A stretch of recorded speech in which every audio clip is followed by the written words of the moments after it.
It's WFUV and WFUV HD, New York. Listener supported public media from Fordham, the Jesuit University of New York. Right here on 90.7 FM, WFUV.org, and WFUVSports.org.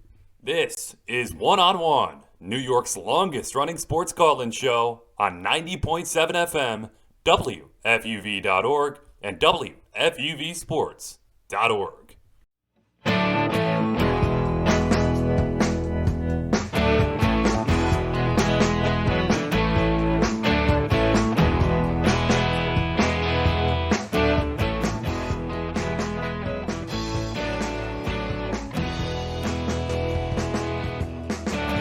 Hello and welcome into One on One, New York's longest running sports call-in show.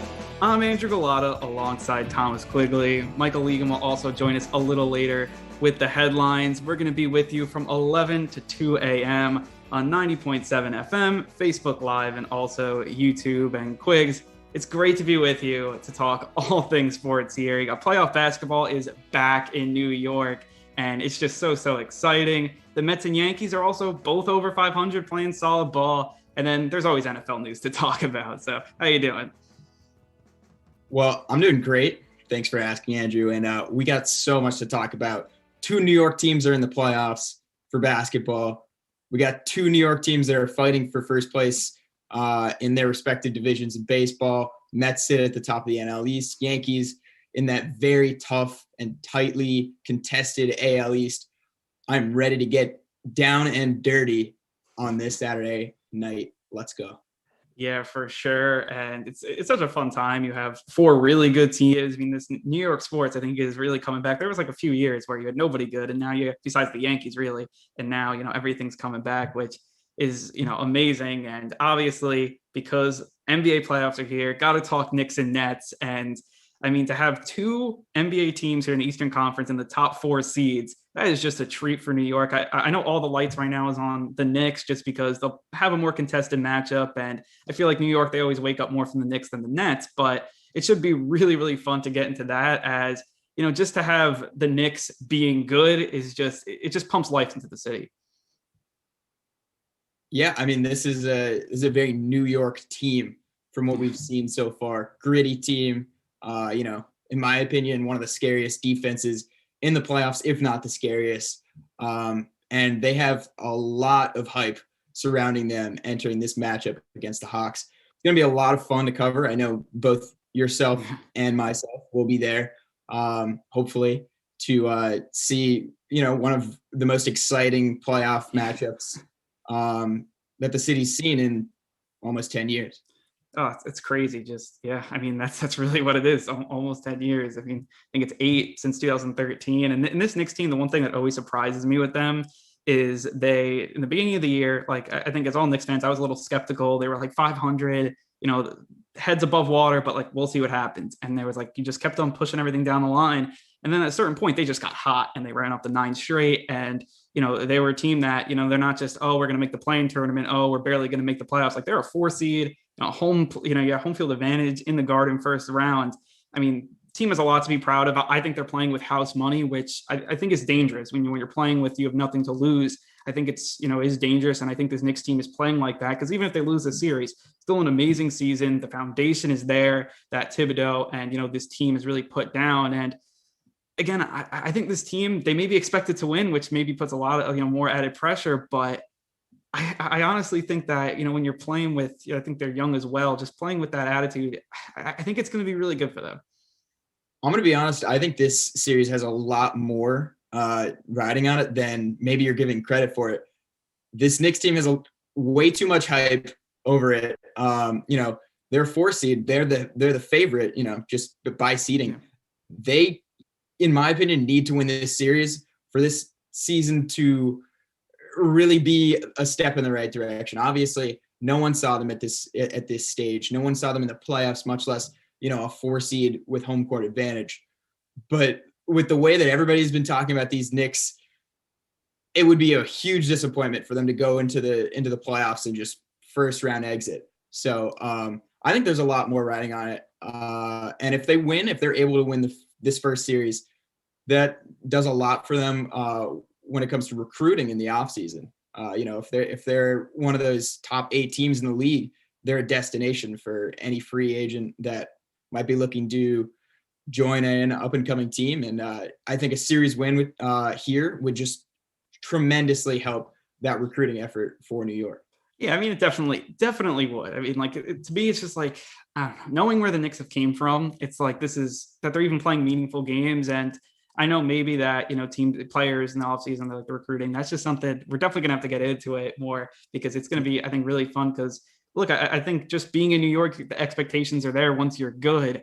And it's just like, for me, it's like, you got to look where they came from, which, a lot of people didn't think. I think they're over under what was like 21 games, something like that, which obviously they surpassed that with flying colors. So we're going to get into it. It'll be really fun. And then, you look at this Nets team, which, talk about the Knicks having some expectations. The Nets have, a ton more. And not a lot of people are talking about them. They are playing the Celtics in the first round, but they finally get this big 3 back. And now they're going to try to get them in the swing of things for a deep playoff run. Yeah, it'll be interesting to see how those 3 really blend together when it comes to the playoffs, because we've seen very limited, gelling between them through the regular season. We just didn't see all 3 of them healthy on the court for much of the season at all. Yeah. So it'll be interesting to see whether Harden is 100%. And if he's not, that might spell some trouble for the Nets, who this season have struggled without him in the lineup since, trading for him. So it'll be, that'll be one of the things to look for, especially down the stretch. This first series against the Celtics might not come into play as much. It's a bit of a mismatch, and I'm saying as a Celtics fan, but it'll be a fun series to watch. It'll be fun to see Brooklyn in the playoffs with their new super team, and to see if they can, match the hype that's going on next door. Yeah, I mean, when you look at this Nets team, I think they could probably beat the Celtics with one of these guys, one of the big 3.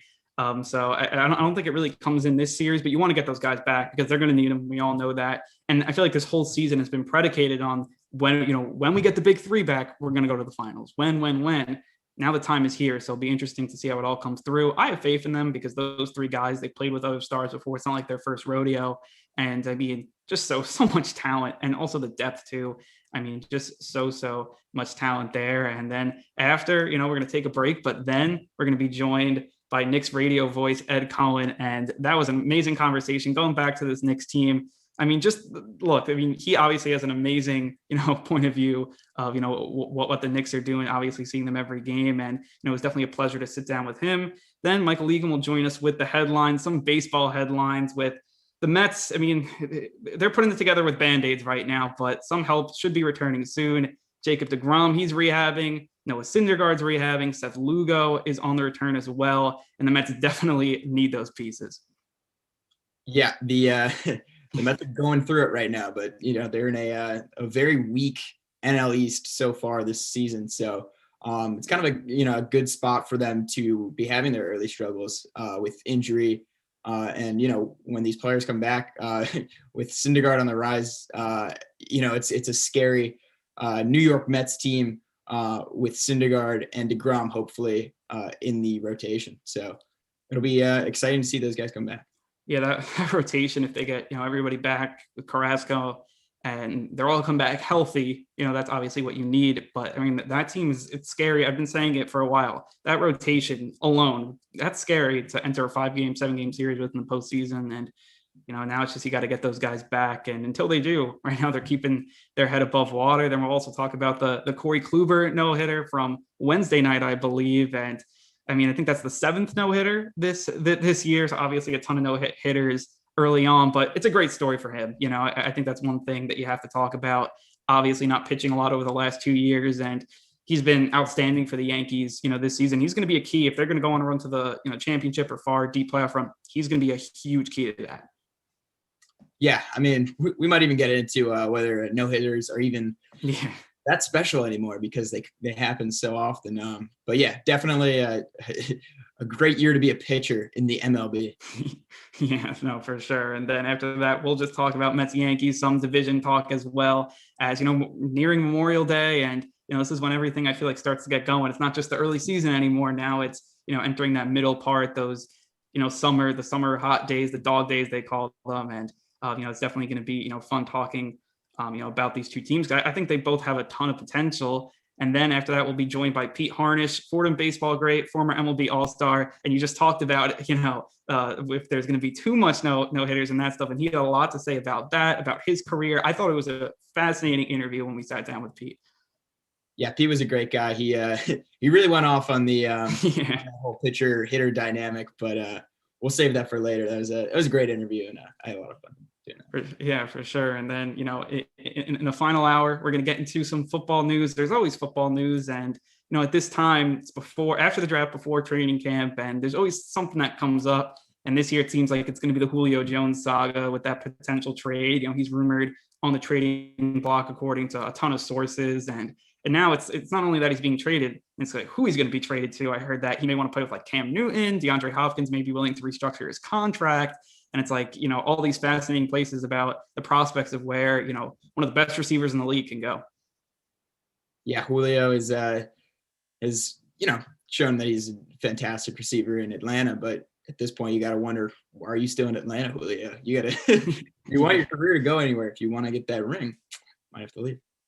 Yeah, no, for sure. And as a Saints fan, I'll be very happy if they trade Julio for sure. Had to bring it up. I just had to. And that'll be part of our headline segment with Mike. And we'll also talk about the NBA play-in tournament, which wrapped up on Friday. And two with the Warriors, two amazing games. And, I think a lot of people loved it. NBA is going to make a lot of money. And it seems like that tournament's going to be there to stay. Yeah, I got plenty of takes on the play-in, so I'm excited to get into that as well. Yeah, just with those fireworks with Curry and that game, two amazing games for sure. And, when you look at all the numbers and the ratings, I feel like, when there's money involved and a lot of money involved, and to me, it's just, it's there to stay. That's just kind of, I feel like how sports are kind of these days. And then we'll wrap up the show talking all things NBA playoffs, give a playoff preview, contenders, pretenders. This is always a really fun time right at the beginning of the postseason, get to make some really fun predictions because usually you're not as way off as you were at the beginning of the season, but, obviously still room, for predictions. It's always really fun to talk about pretender, contender, and all that stuff. Yeah, I believe that's what they call an educated guess. Yes. But certainly a lot to get into there. And we'll see if we're right. Yeah, that's the one thing I think about the playoffs this year. I think a lot of people say, "Oh, it's going to be like it used to be: Warriors, Cavs, LeBron, and the big three with the Warriors," or before it was the Heat, and like what they would make it every year or whatever. And it's now just, to me, I think especially in the West, it's kind of wide open. You have the Lakers; they're banged up for sure. They have LeBron, they have AD, but they barely got by the Warriors in the play-in tournament. And, when you look at other teams, you have like the upstart Jazz, Suns. Are these teams for real? Because it's really the first time they've been dominant in the regular season. And then, you look at the Eastern Conference, everyone says probably the Nets have it. But again, that big three, they played 8 games together. It's not like, a done deal, maybe as many people think. And I think that's going to have a lot of surprises in this postseason and may inject more life into the NBA than maybe we saw, in years past. Yeah, I'm very excited to see what these teams out West that have just put up, ridiculous regular seasons, if they have what it takes to actually get anywhere in the playoffs. I guess we'll see. But there's a lot of young stars out there that have not necessarily proven themselves. Maybe it's their time to prove themselves this season. Yeah, and I think it's interesting. You talk with the young stars. I think that maybe you see the passing of the torch, which would be great. And I like that there's no big super team in my mind, especially in the Western Conference. Obviously the stars are going to be there, but I feel like when you look at the stars, they're kind of, you have the Clippers. I think they're kind of the closest thing to a super team, obviously with the Lakers as well. But the Clippers to me are more healthy. And to me, I think, when everyone looks at their lack of playoff success, I should say, everyone's gonna be like, "Oh, you're not really sure about the Clippers. Lakers a little banged up." I think it's, and then you have all these other teams with like 1 star, 1.5 stars, a young star, an old star. I think it's going to be, interesting to see how it plays out. And I don't know, it kind of reminds me of these teams before the Heat and like all that stuff. And maybe, you're going to see more upsets. Maybe you see more really well played games. I think you will. And that's something I'm just really excited to see. Maybe them, past playoffs going into the postseason. Yeah, it's like you said, it's wide open. And there's not really any team, especially in the West, that's going to run away with this thing. I think we're going to have a lot of 6-7 game series early, and even, in the conference finals. I think it's going to be hard to take one of these conferences away from, all these other like really tough teams. I don't even think the Nets have much of an edge over the Sixers, going into this. So I think it's definitely up for grabs, and everyone really has a fair shot at advancing to a finals. No, yeah, for sure. And I'll definitely be staying up more for those West Coast games at, 10 Eastern time, just like I hope everyone's doing with us. And I hope you guys stick with us. So I think it's going to be time to get in the show. Next, we'll be previewing all things Knicks and Nets playoffs. But first, we are going to take a quick break. You are listening to One on One.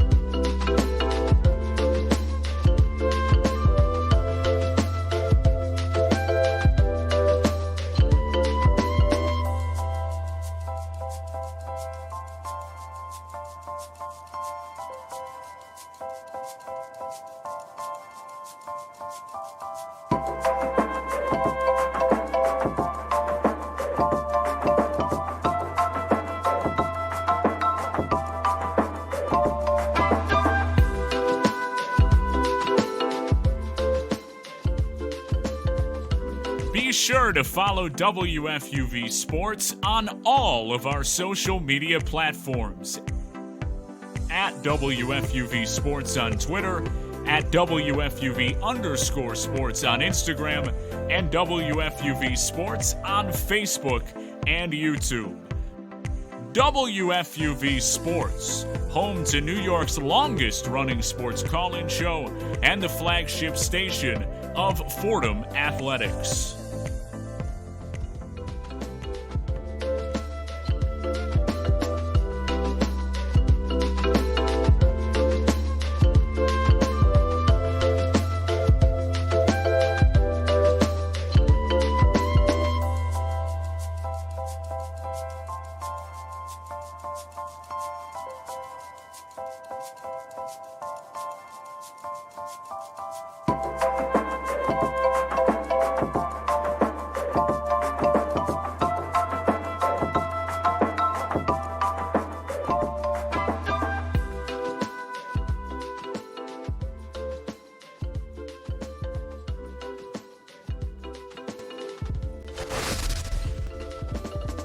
Welcome back to One on One, New York's longest running call-in show here on 90.7 FM.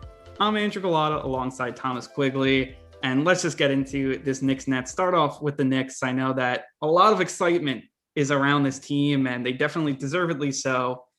Playoff basketball is back in Madison Square Garden, which is just awesome. And I think everyone is just really excited, all Knicks fans. And I think even for basketball, it's good to have, this New York City vibe in the league. And I think that it's definitely good for the NBA, and it's going to be helped back 15,000 fans in MSG here for the first two games of this series. And you look at this Knicks team and the 4 seed, which to me is above, I think, everyone's expectations that this team is the 4 seed. And I was just looking at, their schedule. They only have 3 losses since April 11th, and they've been just playing some really good basketball. Obviously, it starts with Julius Randle, but to me, it goes beyond that, and just how deep this team is. And I mean, I'm excited for the series as a Knicks fan, and just as someone who likes to see the city energized. I think it's going to be really fun.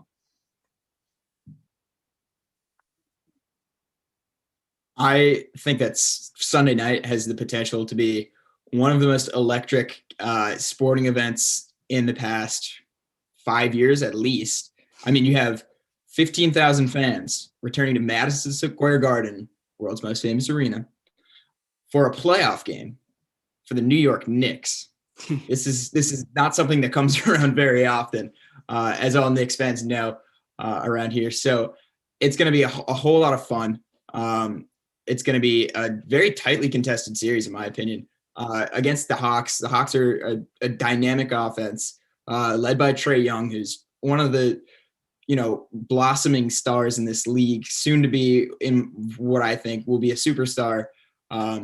And he's going up against a very, very tough defense of the New York Knicks, implemented by Tom Thibodeau, his first season. He deserves all the credit in the world for what he's done with these New York Knicks, from what they came from, this immediate turnaround to becoming a playoff threat. It's really incredible.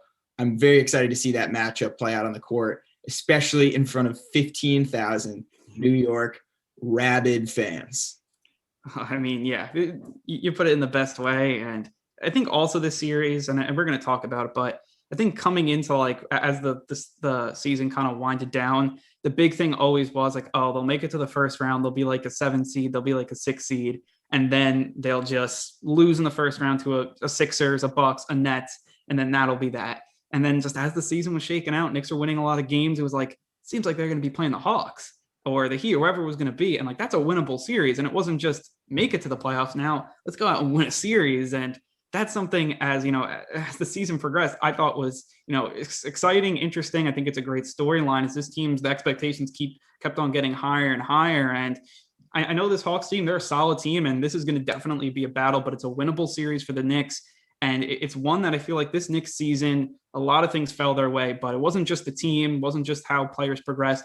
It was also how this playoff shook out, that they got another young team, another team that's kind of, doing their rebuilding process. And obviously not anymore, both teams 4 or 5 seeds. But to me, they're very two similar teams. And I think the Knicks actually have the edge.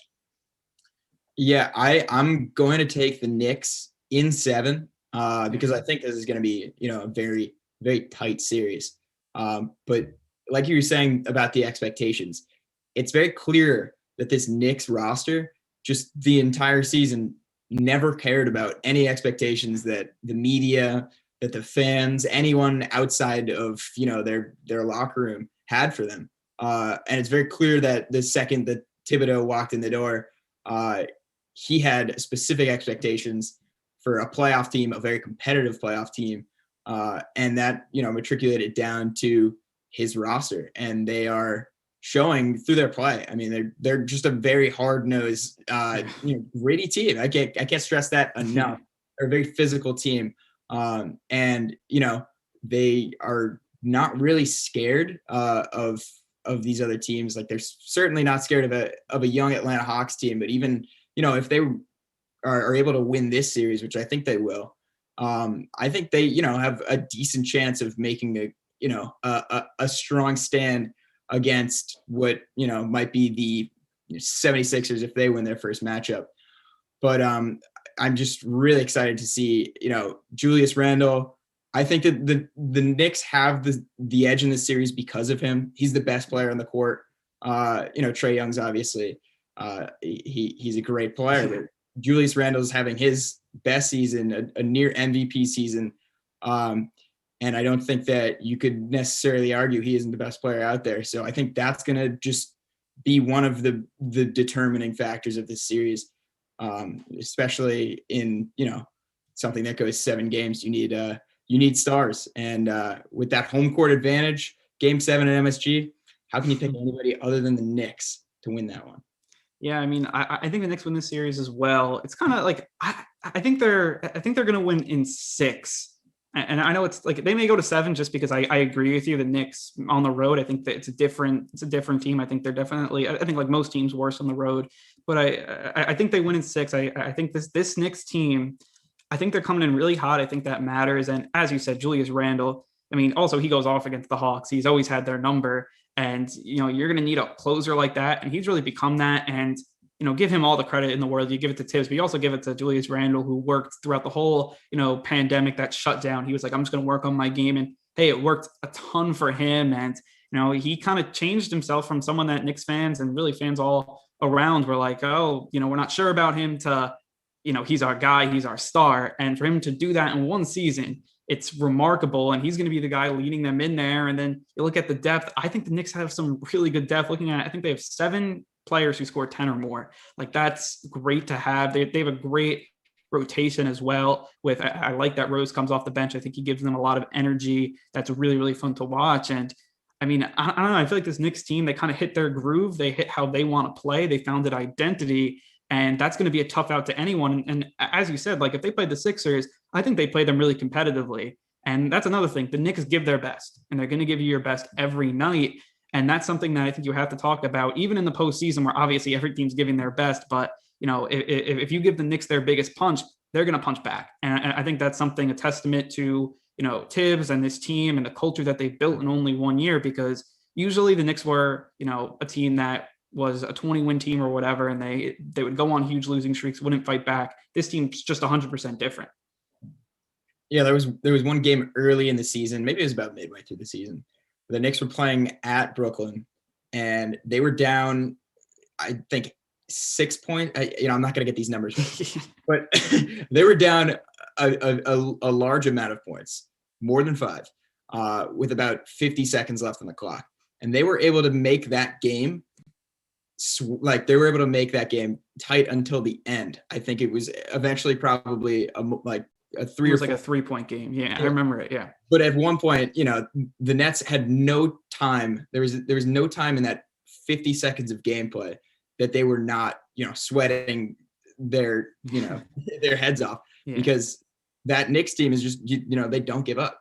In a regular season game, you're down 6 points, with 50 seconds left, you're probably not winning that game, and you probably have no chance of even making it close, even if you're fouling all the time and you're trying to, force steals. But that's exactly what they did. And it was really remarkable to watch. That was the game that really made me think, okay, wow, this Knicks team might be for real. So, I'm very excited to see the series, and I'm, blessed to be covering it for WFUV. So yeah, great. I mean, it's all. I mean, there's nothing else you could say. Yeah, I mean, I think you summed it up perfectly. And the one thing I want to get into, and we got into in the open as well, I want to talk about the expectations around this series and this Knicks team, because I've always been, since the beginning, when this started, when the Knicks were like 8-8 and they were like, 7-6, everyone was like, oh, this Knicks team's back. They look different. You had all the comments from the players, as I forgot who said, I think it was Austin Rivers, who said like, this is not a losing team or whatever, early in the season. And they just kept on winning. But I was like, whatever this team can do, if they can stay competitive until the end, didn't even have to make the playoffs. If they were in, kind of near the playoff stratosphere, I think everyone would have been happy, because it gave RJ Barrett and a lot of their young players some, needed time to play in meaningful games. And that definitely matters. And then the team got better. And then they were like, play-in tournament. Then if we can make the play-in tournament, play 2 winner-go-home games, that would be awesome. The atmosphere. And then it was playoffs. It was like a 7 seed, 6 seed, whatever. Then look, we made the playoffs. We didn't have to play in the play-in tournament. And now you have a home playoff series. That's just how things escalated. And for me, it's just all gravy. As a Knicks fan, I'm like, whatever this team does, it's just so much better. It's remarkably better than what they were doing a year ago. Like in 2019, like anything is good. And maybe I'm just someone who's coming from that Knicks fan base and just seeing how bad the team was and like almost giving up on them, basically, to now the team's, competent and, playing well. Maybe that's just because, I'm a fan and that's it. But I feel like whatever they do, and I picked them to win the series, I think they will win it. But if they don't, I think it was a tremendous season, and maybe it's not this year. I mean, I think it could be, and I probably project it to be, but I think a star's coming, whether they win or not, and that's going to build this Knicks team even more. I think they're laying the foundation to be ultra competitive. I think very similar to the Nets, and to me, that's regardless if they win this series or lose it. Yeah, I mean, you mentioned the playing with house money earlier, and I definitely agree to a certain extent, because no one had anywhere near these expectations for the Knicks entering the season. But I do think that, this is New York. You're playing in New York. There's a lot of expectations here. And the second you go from, all right, that bottom feeder team that's, always irrelevant, to an instant contender, the switch flips, you are now a contender. You got to go out there and show up. And if you don't, you might hear a Bronx cheer or something. I mean, I don't think the Knicks are going to get swept. And I also don't think that if they did, New York fans would be too hard on them based on, where they came from the beginning of the season. But I do think that, the Knicks and their fans and, everyone involved are, up for a bit of scrutiny if the Knicks don't pull out this series, because there's been so much hype around the Knicks. There's been so much, the Knicks fans kind of just came out of their caves from being, our team always sucks. This is our personality, that our adult team always sucks, to now being, a rabid fan. And hey, we have a chance of actually making a run. So, Knicks fans, get ready for NBA Twitter to come at you if you lose this first round series. But also in the larger scheme, I do think that a series win means so much more than just getting to the playoffs when it comes to, recruiting someone to come sign with your team. Like you mentioned, Damian Lillard is, a potential target. And, he's in a decent situation in Portland. They're a competitive team every year. And he's got CJ McCollum right next to him. I don't know if he maybe takes a leap to New York if they're just, a playoff team that couldn't get past their lower seeded opponent in the first round. So I think, a series win would go really far into cementing them as a contender going forward, and attracting free agents in this offseason. Yeah, I mean, I want to say two things. First of all, yes, Knicks fans, they're always it's just, I think I think in general, once the team's really good, obviously they're going to be your best friend. But you even saw it with Francisco Lindor. He the second game of the season, he struck out a few times and he was getting boozed. And that would probably happen. I mean, if the Knicks got swept, I wouldn't be surprised if the boo birds came.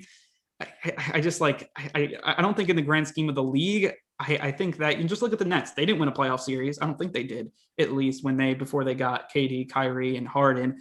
And they just made the playoffs. They were building, but I don't think they won a playoff series. And they were always a 7 seed. They weren't even a 4 seed.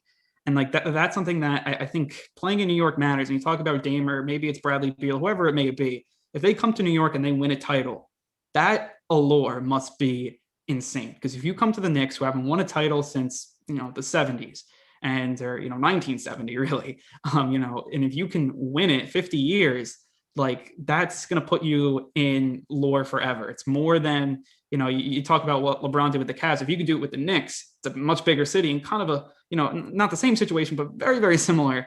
And I think that plus the team's good and they have a foundation, I think that would be enough. I mean, maybe I'm just coming from this because I'm a New Yorker and whatever, but if you can have, the ticker tape parade, in New York City with the Knicks. And I think one thing about basketball, I mean, the Nets have their fans, but the Knicks are obviously the overwhelming team there, and everyone's usually behind the Knicks, whereas the other teams, I think it's different.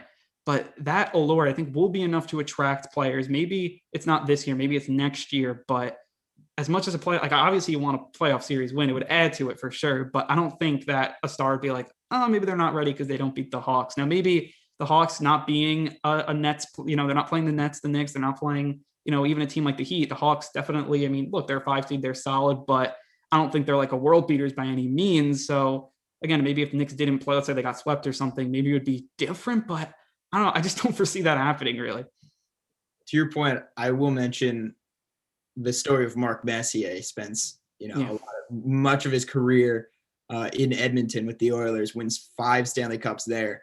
And then near the end of his career goes to the Rangers, wins 1 Stanley Cup there.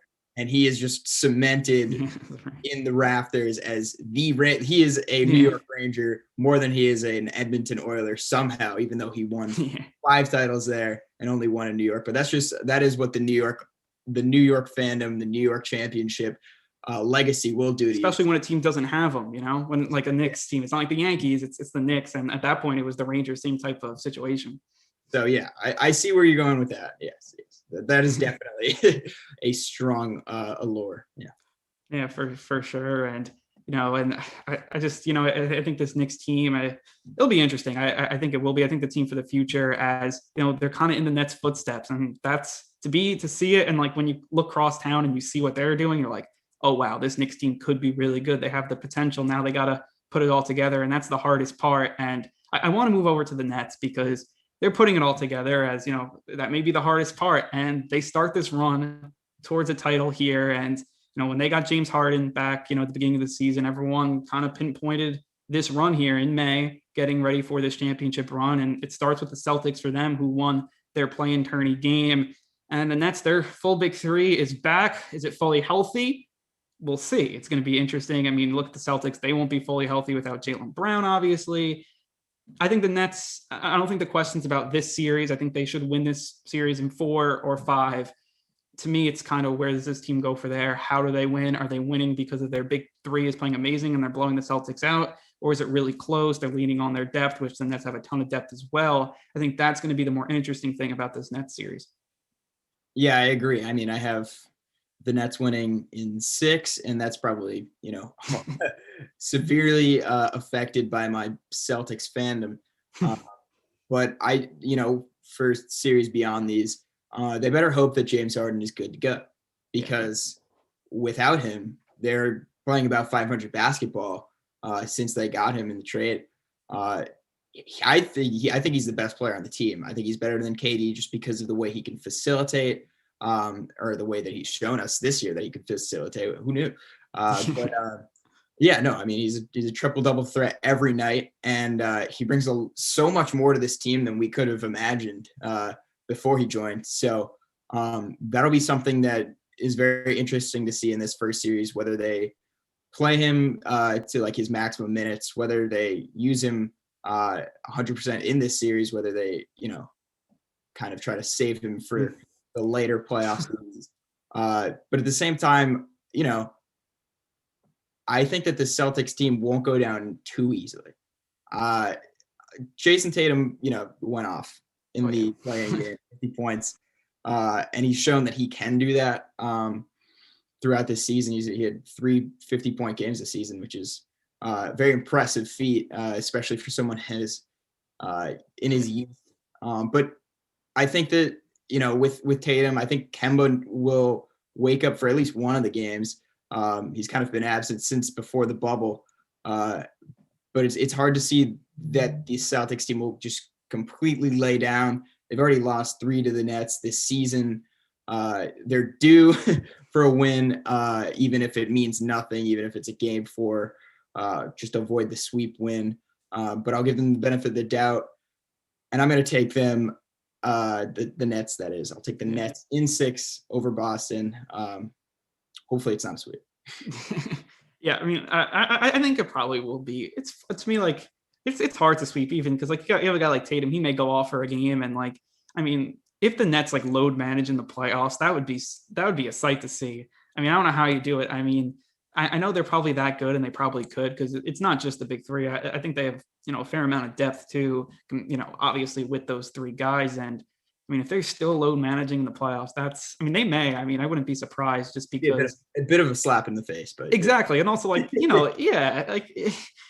not like the Celtics are like the worst team in the league here. I mean, they're the playoff team. You saw Jason Tatum drop. I think he dropped 50, right?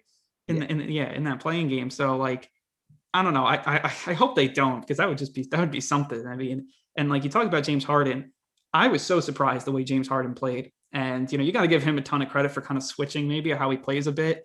And, I think KD's the better player, but I think the transformation you saw from James Harden is something that I did not expect to see. And that's why I think if they're all healthy, I think they will seamlessly fit, because it seems like James Harden's being that facilitator. He's being a guy that, look, I don't have to score 30 points. Like, I don't need to put up, a million shots. And sometimes he was like that guy in Houston, and it changed for some, maybe he just wants, he's like, okay, we have a chance to win a title. Let's go do it, which probably is the reason. But you got to give him a ton of credit, because when these big 3s happen, you even saw it with like the Heat. It took a while for them to mesh and get together. It seems like the Nets, they've played 8 games together, but I feel like even when they play, or like 2 of them play, it looks seamless. It looks really good. And they're able to play with the other guys, their role players as well, which, to me, you got to give credit to the stars and also to the coaching as well. So whatever Steve Nash is doing, it's obviously working too. All right. Well, here's the question that everybody's asking, and I'll give it to you. If the Nets fail to win a championship, was this season a bust? It has to be. Like, this is a championship or bust team, and I'm like, especially how the league kind of shaped out this year, with the Lakers being kind of banged up, and the Eastern Conference isn't that strong. I think the Sixers are a solid team. I don't think they're as good as the Nets, though. And the Nets should be, at least through the first 1 to 2 series, they should be able to, win series in 4 or 5, probably 5. And if they're well rested, ready to go into the conference finals and then championship, I don't see anybody beating them. And if they, don't do that, especially because you're at a time limit here, you only have a few years before everything could fall apart. Every chance you have, especially like this, when, LeBron's a little banged up and the Lakers are banged up, it has to be championship or bust. Yeah, I mean, I'm going to agree with you on that. The only really way that I see them losing is if there is injuries to any of their big three, or if they just can't play well together when it comes down the stretch. They haven't played with each other together as a playoff unit, and that could really put a lot of strain on, a relationship that hasn't seen them on the court very much throughout this season. So it's definitely got to be championship or bust, just because of how stacked this lineup is, because of the moves that they made, bringing in, Harden at the beginning of the season, bringing in Blake Griffin. They have such a star-studded lineup that it's just really hard to, rationalize a loss anywhere before the finals. And, even losing the finals, that's still an L. It's a big shortcoming for a team that has so much talent and so much hype around them. Yeah, I mean, like you talk about injuries, and I think it's interesting because I like to say, a championship or bust barring injury. But I think if one of these 3 went down, I think it depends, I think, who 2 you put together.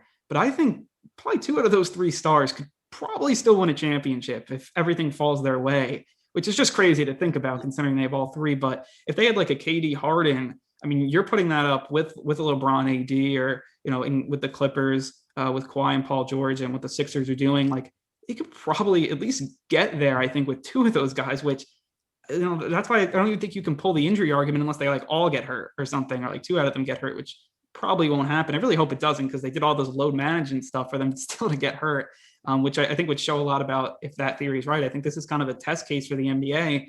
Can you, with all these stars, kind of skate past the season to still get in? But like, I think you bring a good point up with the injuries, because I don't know if even one of these guys goes down. I think they're still probably the top contender to win.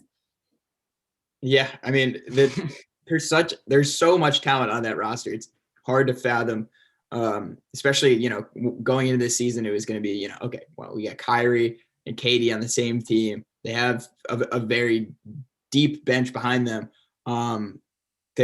They're still going to be a playoff threat even without Harden. And then they get Harden, they get Blake Griffin. They have a ridiculous starting lineup.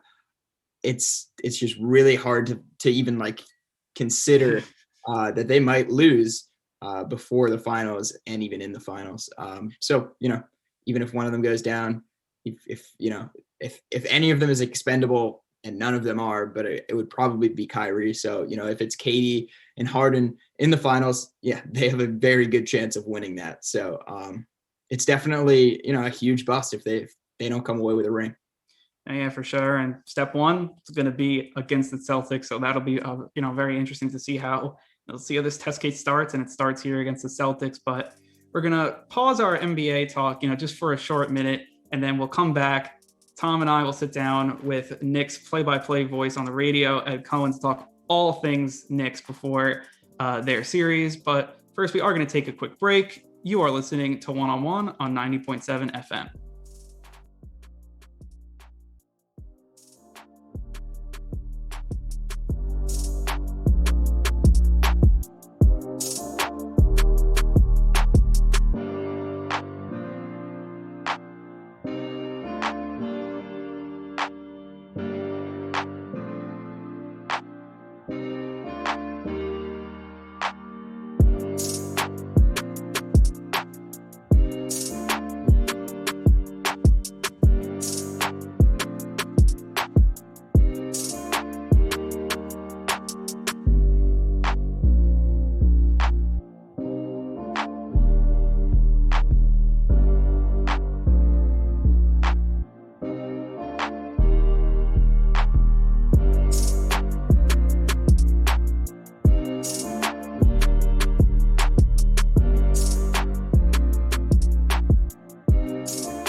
1-on-1 has a brand new YouTube channel. Subscribe to WFUV Sports to catch our simulcast Saturday nights and get notifications so you never miss another show. Miss the show? You can find on-demand segments, interviews, and highlights every week. WFUV Sports, home to New York's longest-running sports call-in show and the flagship station of Fordham Athletics. 1-on-1, New York's longest-running sports call-in show. I'm Andrew Gullotta alongside Tom Quigley, and now we're joined by Knicks radio play-by-play voice, Ed Cohen. How you doing, Ed? Guys, Andrew, Thomas, great to be with you. Thanks so much. No, thank you for coming on. And, obviously with Sunday's series between the Knicks and Hawks, I just want to jump right into it. All Knicks fans, so anticipated. First time they've been in the playoffs since 2013. So I just wanted to jump right into it, ask you, what do you think the biggest key to victory is for the Knicks here in this series against the Hawks? Wow. Well, Andrew, I'll tell you what, this really has the makings in a 4-5 matchup to be a really good series. And I know the Knicks beat the Hawks 3 times in the regular season in different ways, but you really can't put too much into those games because the first 2, Atlanta had a different coach in Lloyd Pierce. The last one at the Garden, which the Knicks won in overtime, Trae Young went down, sprained his left ankle with about a minute to go in the third quarter. So with that said, Julius Randle, number 1, has played so well the last couple of years, but certainly this year against the Hawks. I mean, he has 2 40-point games against Atlanta. I really expect him to continue at that pace. I don't know if he's going to score 40 in this series, but I think he's somebody who the matchups are favorable against Atlanta. So one key beyond that is who else steps up? Where are you getting the consistent scoring from? Maybe it's R.J. Barrett. Maybe it's Reggie Bullock. Maybe it's a guy like Derrick Rose. But in a nutshell, it can't just be Julius Randle. And I think on the other side of it, defensively, look, Trae Young has had another terrific year. Now, he's not scoring as much as he did his second year in the NBA, and he's not taking as many threes. But where he's been at his best, especially under Nate McMillan, has been his decision-making and his consistency still at getting to the foul line. I mean, he gets their 4th most attempts per game behind Embiid, Adetokunbo, and Zion. That's really good for a guy his position. So where's Trae Young getting his points? That's the question. You don't want to give him too many opportunities in getting to the foul line because he's so good there. And then adding to that, there's no Mitchell Robinson. So what can the Knicks do effectively against a guy like Clint Capella? Those are some. But again, I really think this is going to be a well-thought, hard-earned series for whoever breaks through. Probably 5, 6, maybe even 7 games. Ed, you mentioned a few players that will definitely need to contribute, as well as Randle, if the Knicks want to have any chance in this series. Do you think that there's one specific player on the Knicks that's maybe unsung and will need to play well if the Knicks want to have success in this postseason? Thomas, if there's one guy I would say offensively, and I know I mentioned it before, it's R.J. Barrett. And if you look at what R.J. Barrett has done since the All-Star break, I mean, his 3-point shot has been really good, especially from the corners. And I think the Knicks, with their passing and the way they work with one another, they're so good at setting up those types of shots.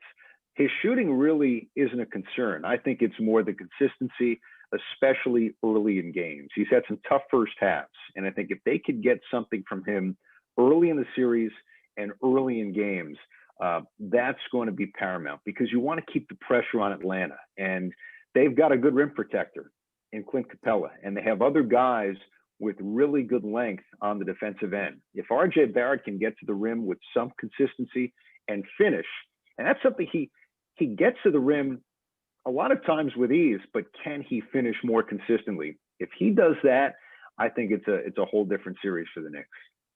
Oh, yeah, for sure. And, you talk about, RJ Barrett, you also talk about Julius Randle, and they're like most improved players. They're all for that. But I also want to talk about Derrick Rose because, obviously he had the first stint with the Knicks and didn't go that well. And he's just been outstanding. I feel like every game I watch him play, it's like he's shooting out of a cannon sometimes. And that athleticism to me looks like it's getting back to, that level pre-injury and stuff. Obviously not there 100%, but he's just such an exciting player. For you, what's different, with him, like compared to where he was in New York the first time compared with now? Andrew, number one, if it's okay with you, I think I'm going to steal that from you. Derrick Rose, shot out of the cannon. Great stuff. He said this the other day on social media. He's 32 years old. I mean, this is somebody who 10 years ago was the youngest MVP ever in NBA history. He was 22 years old. Bulls, when he was healthy, reached the Eastern Conference Finals. He's not that guy physically anymore, but what he is now is a wily vet. He's smart. He's seen it all. He knows his body. He knows what he can give. And I think that's allowed him to survey a little bit more. He's not going to beat you with his talent and his athleticism now at this point in his career. But when you bring a guy like that in off the bench with a good Knicks second group, that's a really, really tough matchup for a lot of second units around the NBA. And you look at the six-man nominations. What Utah's done is incredible. They have two guys from their team who were six-man candidates in Clarkson, who's probably going to win, and Joe Ingles. For Derrick Rose, in 35 games as a Knick, to be that third nominee says all you need to know in terms of his impact. And the fact of the matter is, he missed a month. Part of it was the All-Star break, but he missed a month having COVID. He came back from that, and he spoke about it. It was a tough case, and has played so well. And the Knicks don't go 3-on-3 on that West Coast road trip without him. So he brings so much to the table. And I think without him, it's a great point. We're not having this conversation about the Knicks being a real threat to move to the second round as a fourth seed without Derrick Rose. Ed, a lot of the excitement going into this matchup is kind of in the or is more based in the Knicks defense matchup against the Hawks offense. A lot of excitement going into that, especially with the way that New York's played all season and this new Thibodeau defense. But what do you make of the matchup on the other side of the ball? How do you see the Knicks offense matching up against the Hawks D? Thomas, it's a fair point. It's a good question. I think if you're to take anything away from the first three games that they played one another, and again, you can't put too much into those. Knicks shot well the last two. I think they were 52% from three the last two games against the Hawks. Both were at the Garden. They made something like 36 threes in 69 attempts. That's pretty good. I think those types of shots will still be there. And taking nothing away from Atlanta and how they rotate and get after shooters, but I do think that there will be opportunities, the way the Knicks pass the ball, the way they free up open shots, what they do in terms of using the clock in the half court. I think that's going to be there. The next question is, what can they get at the rim? We know that Elfrid Payton has really struggled lately, and he's a point guard who, when he's on the floor at his best, is a guy who can put pressure on the rim. We haven't seen that in a long time for the Knicks. So who else can do that? I think Rose certainly can off the bench. Barrett certainly can. And now the next question, do you get anything offensively from a guy like Nerlens Noel? And he's not someone who takes a lot of shots, but look, you're going against Clint Capella, and you can't just back off and say, we're not going in there. At some point, it's going to have to be an option for the Knicks. We'll see who it comes from. But if you look at the first three games, and again, I preface it very carefully with so much has changed since those three regular season meetings. Knicks fared well against the Hawks team that's better under Nate McMillan defensively, but is still middle of the pack in the NBA. Oh, yeah, for sure. And I think for me, I think this whole Knicks team, everyone talks about Tom Thibodeau and obviously up for Coach of the Year, and he's just been so great for this team. Do you feel like in the playoffs that advantage of having Thibodeau, especially with a young team when, you're going up, I mean, I know the Hawks are a young team as well, but, having that veteran presence, that strong coaching presence in the playoffs, how much do you think that helps maybe compared to the regular season or other teams? Andrew, what Tom Thibodeau has done this year has been nothing short of remarkable. And it's crazy to say now, but it was almost instantaneous. Now, I don't know if it was instantaneous in terms of the moment the Knicks took the floor in the regular season, but in terms of the approach, the accountability, the message, and most specifically, what the Knicks have had to do defensively, day one. I mean, you could just feel the difference. I think the other side to that is, and you mentioned getting ready for the playoffs and his experience, for a lot of us, these last 7 days after the Knicks played in the regular season and getting ready for game one, I mean, it feels like an all-star break. It's almost too much time. It's the beauty of the play-in, and the games out west were unbelievable. But man, we're all chomping at the bit to get going for game one. The good part for the Knicks is Tom Thibodeau is so meticulous in his preparation, and you just know you give him 7 days to get ready for Atlanta. He's going to be ready for Trae Young, the Hawks, how to attack it. So I think without a doubt, the experience of having taken a team to the conference finals, he's won 4 series as an NBA head coach in the playoffs. You give him that time to prepare, he could be a really big asset when you're going against another team in the postseason. So the Garden is going to have 15,000 fans tonight or Sunday night. Sorry about that. How does that affect the general playoff intensity?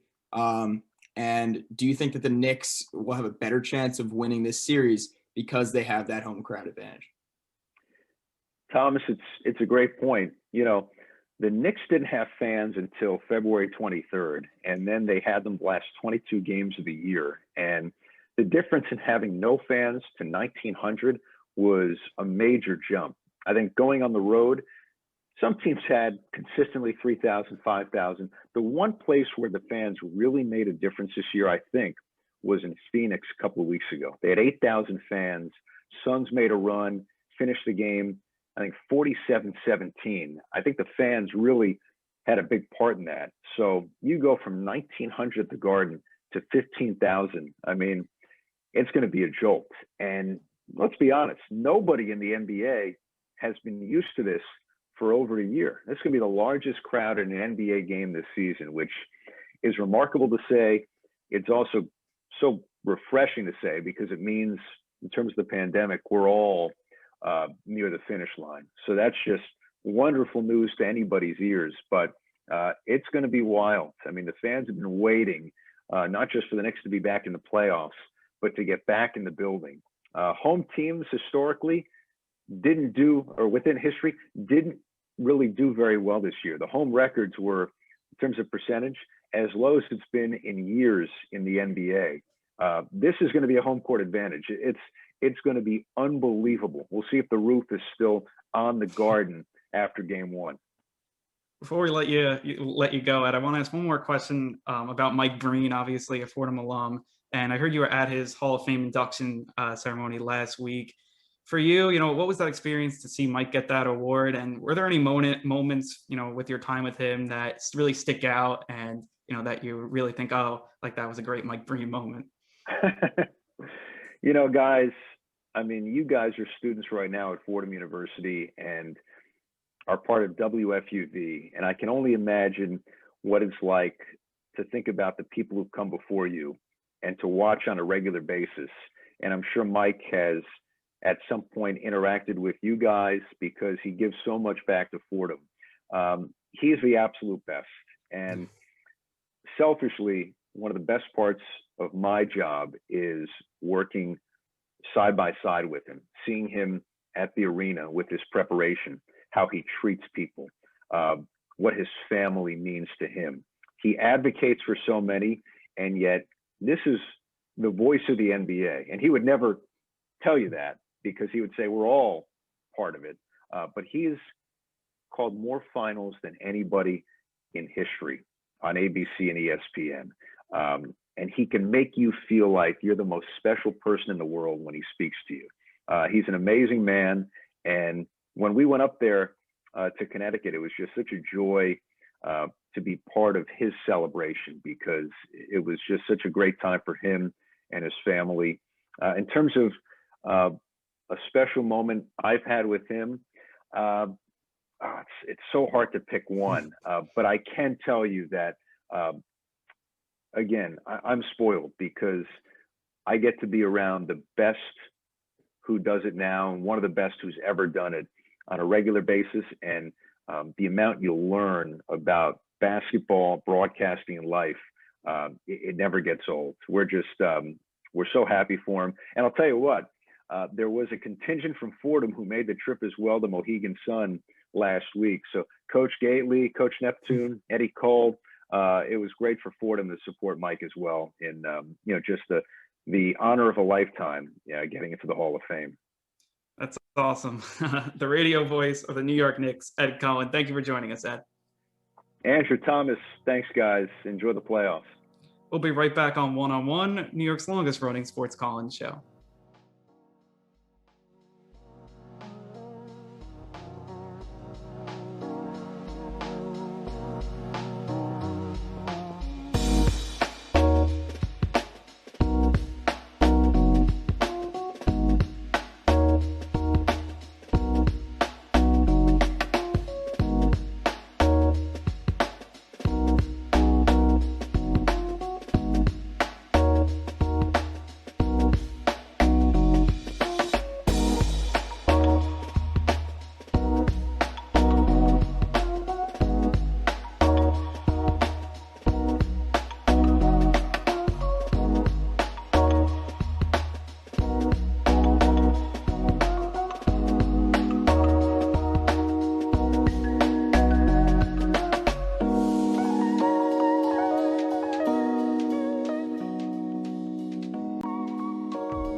To support the WFUV Sports Department, visit support.wfuv.org to become a member or make a one-time donation. WFUV Sports, home to New York's longest-running sports call-in show and the flagship station of Fordham Athletics. It's WFUV and WFUV HD, New York. Listener-supported public media from Fordham, the Jesuit University of New York. Right here on 90.7 FM, WFUV.org, and WFUVSports.org. This is One-on-One, New York's longest-running sports call-in show on 90.7 FM, WFUV.org, and WFUVSports.org.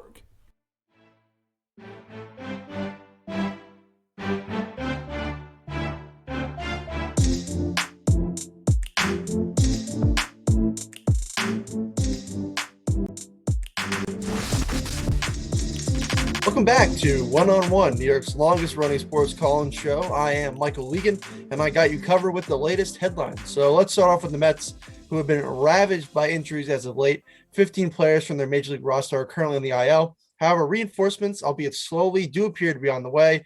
Noah Syndergaard, expected back sometime in June, made a rehab start Wednesday for the St. Lucie Mets, tossing 4 scoreless innings. Seth Lugo, who could be back before the month is over, needed just 4 pitches to get through an inning of work with St. Lucie on Tuesday. And most importantly, the ace, the Cy Young winner, Jacob deGrom, struck out 8 over 3 scoreless for the St. Lucie Mets on Thursday, throwing as hard as 102 miles an hour. He could be back within the next week. So with these guys, among others, J.D. Davis is hurt. He's rehabbing as well. We got Nimmo on the IL. Pete Alonso just went on the IL. Everyone at various different stages of progress coming back. Can the Mets keep their heads above water over these next few days and weeks without these guys? And once they're fully healthy, are the Mets real contenders for that NL East crown? Let's start off with Quiggs. What do you think? I'm going to say something that's probably going to make you guys really mad. But hear it. I don't want to hear anything about the Mets if it is just deGrom or Syndergaard and nothing else. It's just you talking about your 2-star pitchers. I don't want to hear it because right now you're in a terrible division in first place, but all I ever hear about is deGrom and Syndergaard. Obviously, it's going to be great to get Syndergaard back and deGrom back. It's hilarious that deGrom had a minor league start and the minor league team was tweeting out, SOS. That was great. Great quality, great content. But I just don't want to hear about the Mets until they start playing well on the offensive side. And maybe they take a decent amount of space between these very lackluster teams, the NL East. That's all I'm going to say. Do with that what you will. So look, so DeGrom, he'll be back. Fine. Let's like, I think we all know he's the best pitcher in baseball. Syndergaard, I mean, I'm a little like, I'm not the biggest Syndergaard like fanboy ever. I think a lot of people like so high on him. I think that I mean, the way Stroman's pitching, the way Walker was pitching before he went down injured, I mean, they could be better than him, but they need him and they need Lugo back because this bullpen is really starting to get taxed. I think we all kind of see that. And, this Mets team, I mean, the offense, they're getting ravaged with injuries too. You have JD Davis, he should be on his way back soon, but it seems like a lot of those other guys, that's going to, your offense may not be that good. And somehow this team is 4 games over 500. As you said, they're in first place. Not a good division, but still 4 games over. And like, as a Mets fan, you have to be happy. My thing was at the beginning of the season, before we knew about all these injuries, it was let's stay over 500 until the reinforcements come. And they've done that. And the division hasn't been that good, which is good for them that they're in first place. And, they have, a solid lead there, over a game, which is always nice to see. But again, these, you talk about DeGrom, talk about Syndergaard, talk about Lugo, you kind of have to talk about them because with this rotation, I don't really care what the hitting is because I think it will eventually come around. I think Lindor will eventually come around. Hopefully everyone comes back. The rotation of DeGrom, Stroman, Syndergaard, hopefully Carrasco soon, Taiwan Walker, and then you have David Peterson just waiting in the wings, moving to the bullpen. If that can ever become a reality, this Mets team will be a extremely tough out. I think they'd be able to put up wins. They'd be able to string wins together. I think that they go on, like if they're all healthy, especially in that rotation, I could see them winning 10 games straight just because that rotation is money. And I think the hitting will be good enough. Right now, it's tough. I mean, you can look at their lineup last night. Cameron Maybin was batting third. That's tough. But they just won again. And for right now, if you keep on winning series, you stay above water. I think this team, it's sky's the limit. Yeah. So first off, for me, I mean, Quiggs, you say that all we do is talk about Syndergaard. I feel like nobody talks about Syndergaard anymore. Like he didn't even pitch last year. He's been out all season. So for me, I came into this year, Syndergaard was the icing on the cake. And that's how I approach this starting rotation. It's, this isn't like when Brody said, 2 years or last year when they had Michael Wacha and Rick Porcello, we had the deepest rotation in baseball. No, now they actually have a deep rotation. So coming into the year with Walker, with Stroman, with DeGrom, obviously, who aside from this, side tightness has been, obviously up to his normal standards. Peterson, the only one in the rotation Peterson's been up and down. The only one, if you can even call him a rotation guy, that hasn't been great has been Lucchesi. But, overall, I wasn't hyping up Syndergaard myself. I don't think many were. So I think his return is just, it's a bonus. It can already strengthen what already is further strengthen what is a strength already, which is the rotation. The bullpen has been above anyone's expectations. I agree with Andrew, though. I think that they're getting overtaxed. I mean, you see it in guys like Loop who just get overused. I think I think the hope is that once Syndergaard or Carrasco does come back, you can move Peterson to the bullpen and have another lefty to go to, because I think Loop is kind of getting tired out there. But, to both your points, because you both mentioned this as well, my biggest concern still is the offense, which obviously hasn't been, even with the change in hitting coach and the hitting approach coach, Donnie Stevenson, they haven't exactly, been lighting it up. But this is how I look at it. This team has yet to hit their stride. They have yet to be to the max on offense and to add to the pitching that they already have. And the fact that they're in first place, they were on a 7-game win streak. The fact that they're winning with guys like Jake Hager and Khalil Lee and the Schwarmy guy whose name I can't even say. Nesqui Vargas. Thank you. I don't know. He's played like 5 games now. I still don't know how to say his name. All right. I was saying earlier before our show started that I didn't even know Brandon Drewer was on this team until he got called up yesterday from AAA. So the fact that they're still winning games and they're in first place, and I get it, this division stinks. But I'll be honest, and look, I'm kind of a negative fan. That's what happens when you root for teams that stink. But this is the most optimistic I've been about the Mets. And these injuries are bad; they can't sustain this. But I feel overall fairly confident in this team that they can at least win the division. I just have a quick point. I think you were talking about Syndergaard, there's not a lot of expectations. I think between him and Carrasco, I think you need one of them to pitch well, and you'd be really set. Both would be amazing. I think everyone would love that. And then you have so many starters, but if you could have one of them pitch well, your rotations, I think probably up there top 2 in baseball. If everybody is healthy and you could get one of those 2 guys back at, their full potential. And I don't think that's too much to ask. That's the one thing I did want to add. I think between one of those two guys coming back, if one of them is, up to their full potential, hopefully like a round 3 RA guy, I think this rotations, I mean, they're just, I mean, go top to bottom. There's no like game where offenses could just take a break. We got an easy one. Like everyone's like a 3 RA or lower.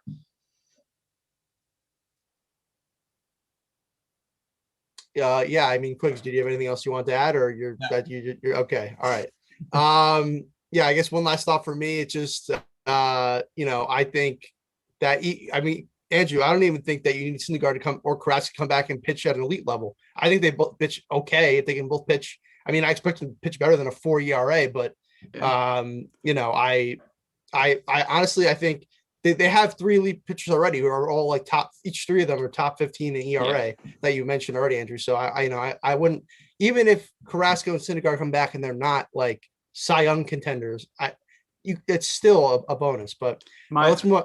Go ahead. My one last issue is, do you think Taijuan Walker though stays at the level that he's been at? That's a good one. I would say the one thing that I would say about that is if you look at his career, and you hear this a lot in the broadcast, they always say that even though he's been around for a little bit, like he really hasn't pitched a lot because he's dealt with injuries. He had the shortened season last year. So like, it's kind of a pro and a con. Like maybe we haven't reached his full potential, but then again, maybe he can't handle a full workload. So I don't really know. By the way, shout out to Tomas Nido, who is obviously the better catcher than James McCann, who I like as a person, but he just has not been up to the contract. But that's for another time. We got other headlines to get to.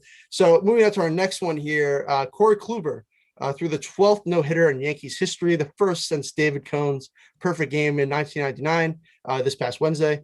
Kluber led the Yankees to a 2-0 victory over the Rangers. It's also worth noting, and Andrew, you kind of mentioned this before, I think earlier in the show, that this is actually the 6th no-hitter this season in Major League Baseball. So, guys, your thoughts on Kluber's performance, and also I want to know, what do you think about the quote-unquote no-hitter craze in baseball? Is this a sign that are we in store for some more changes to open up the offense in this game? Andrew, we'll start with you. Yeah, I mean, first off with Kluber, I mean, as I said, I think it's great for him. It's a great story. And, beyond like the Yankees are going to need him, if he's that number 2 guy, that guy that's going to, pitch games, meaningful games, the Yankees, I think that could be a big upgrade for them that maybe they haven't seen in the past. He's pitching, great, I think, but we'll see how he does. But it's a great story for him, obviously, with the injuries and stuff like that. And, just for the Yankees, I think that's also another interesting thing. I didn't realize they didn't have a no-hitter in like 20 years. I didn't realize that, which was kind of interesting. But no-hitters as a whole, I think it's just kind of what the game is. Everyone wants to hit the home run. Everyone, doesn't want to do the little things. And I don't know if the changes like in the mound, like moving the mound back, I don't think does much. Maybe slanting the mound different would change something, but I'm not even 100% sure about that. I think it's philosophy based. And when you get into these home run or bust, kind of times, you're going to see some games where, a lot of home runs are hit and it's really fun, and 12, 11 games. And you'll see some where it's, you got no hitters. And I think that's just kind of where the game philosophy is right now. I mean, I'm not a big fan of it. I like the little, the small ball type stuff. I like stealing bases, getting hits with runners in scoring position. I think that wins championships. Home runs, look at all these teams that try to hit home runs. The Yankees being one of them over the years, didn't win a championship. I think you have to do the small, the little things. Right now, not a lot of teams are doing them, which is why you see more no-hitters. It's, I don't know if it's the best for the game. I think it's going to probably, I bet there'll be a push back, and hopefully we meet somewhere in the middle and everything's good, but that may be just the optimistic me speaking. I'm going to answer your first question kind of by answering your second question. No-hitters were cool until a Yankee threw one. Yeah.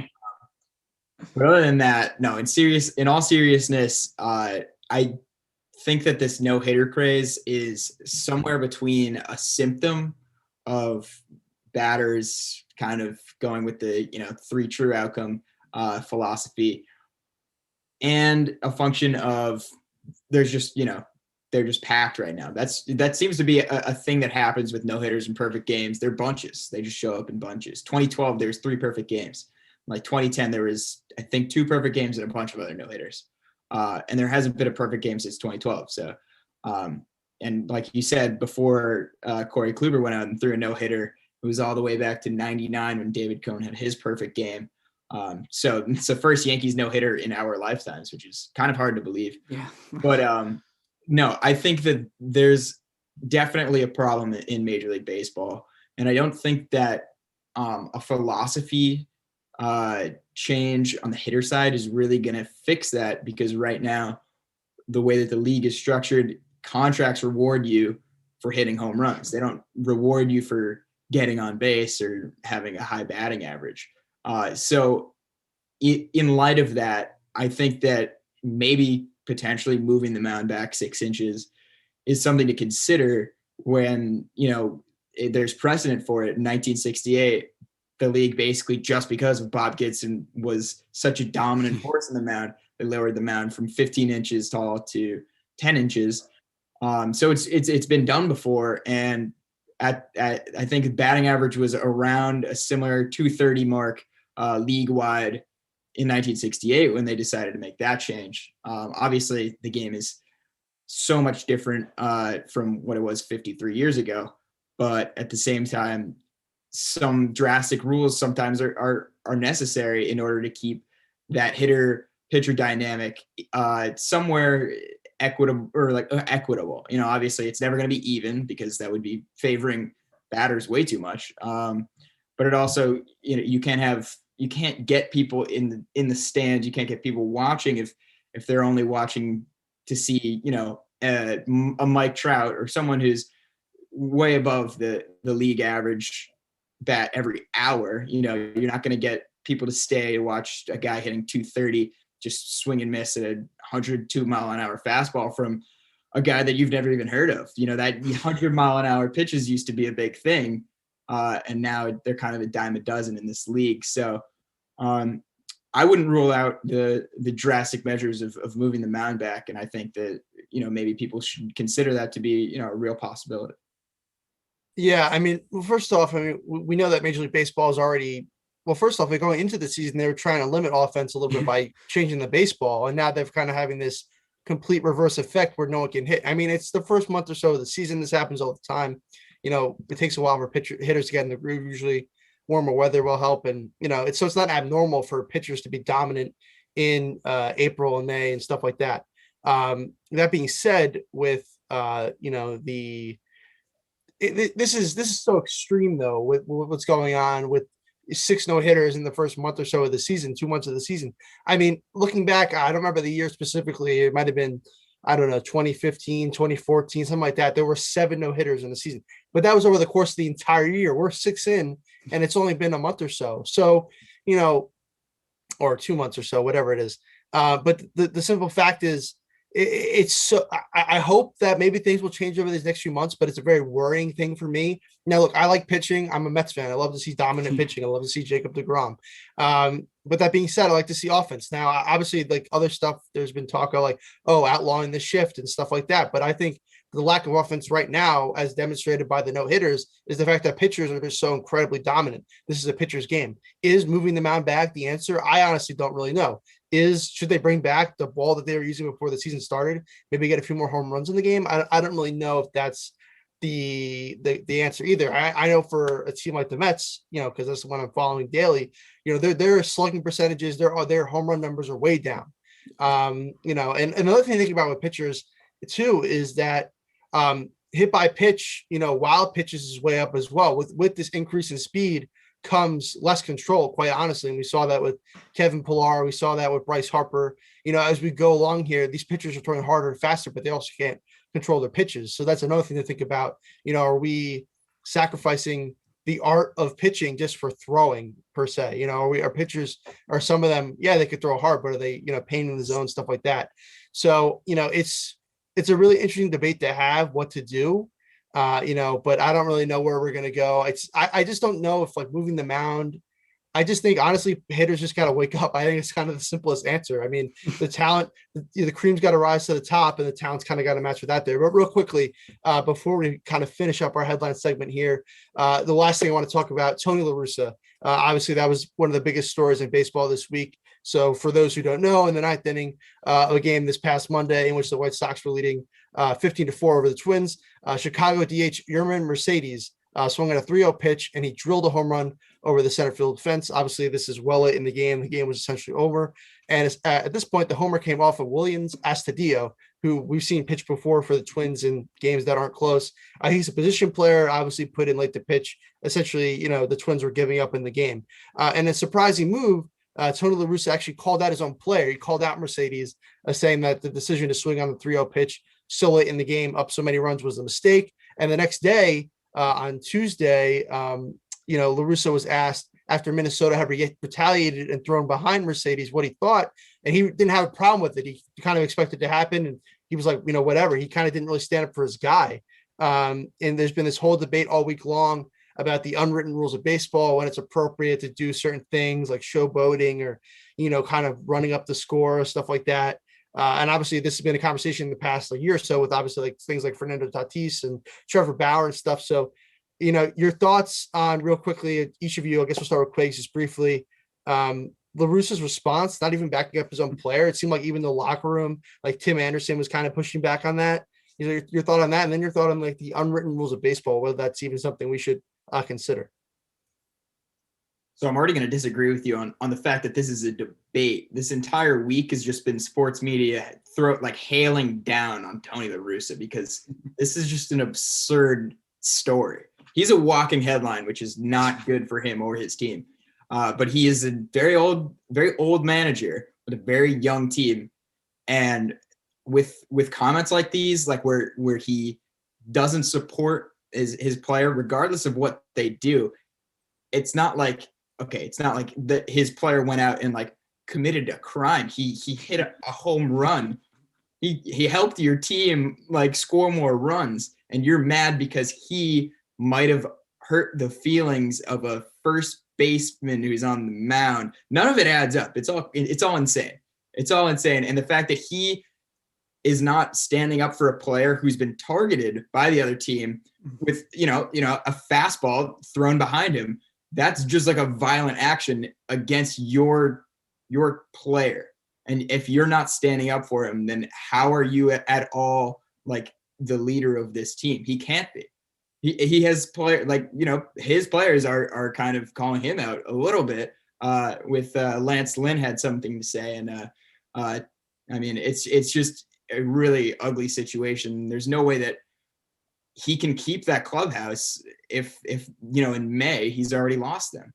And if we're going back to the unwritten rules part of it, there are no rules, written or unwritten, when a first baseman takes the mound. So just throw everything out the window there. But even if there was, an ace or like a really good closer, for some reason they decided to put their best closer out when they're losing 11 by 11, and it's a 3-0 count.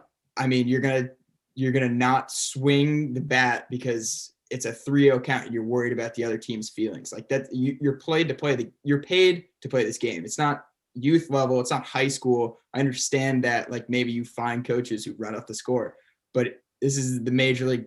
This is the major leagues.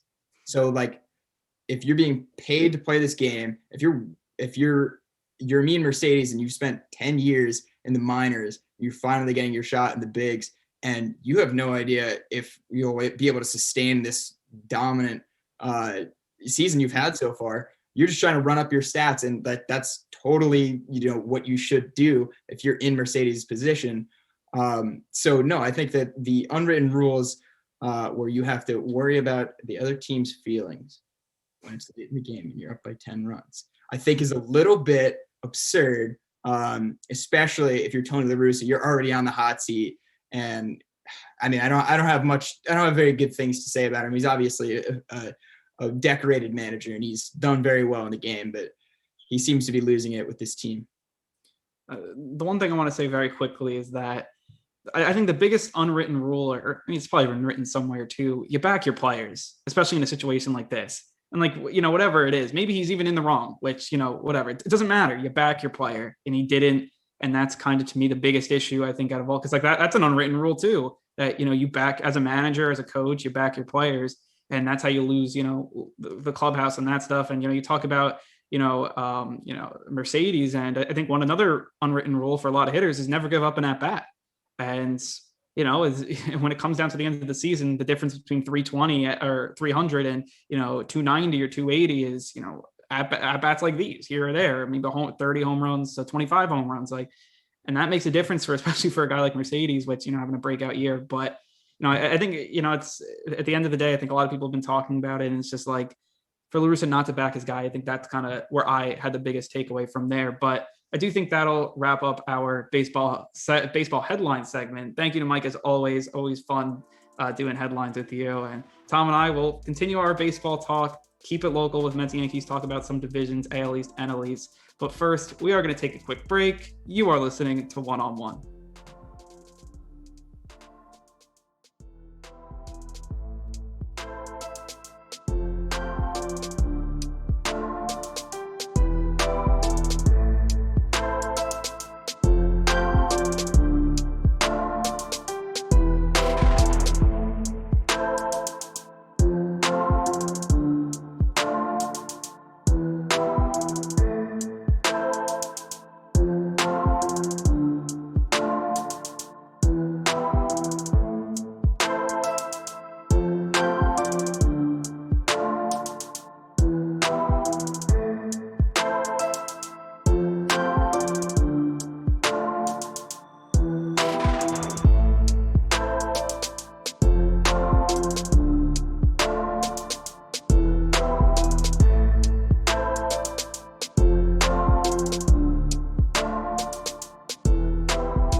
Be sure to check out all of our latest podcasts on WFUVsports.org or wherever you get your shows, including NFL Friday, Nosebleeds, Pick and Pod, 5 on 3, College Gridiron, and FUV FC.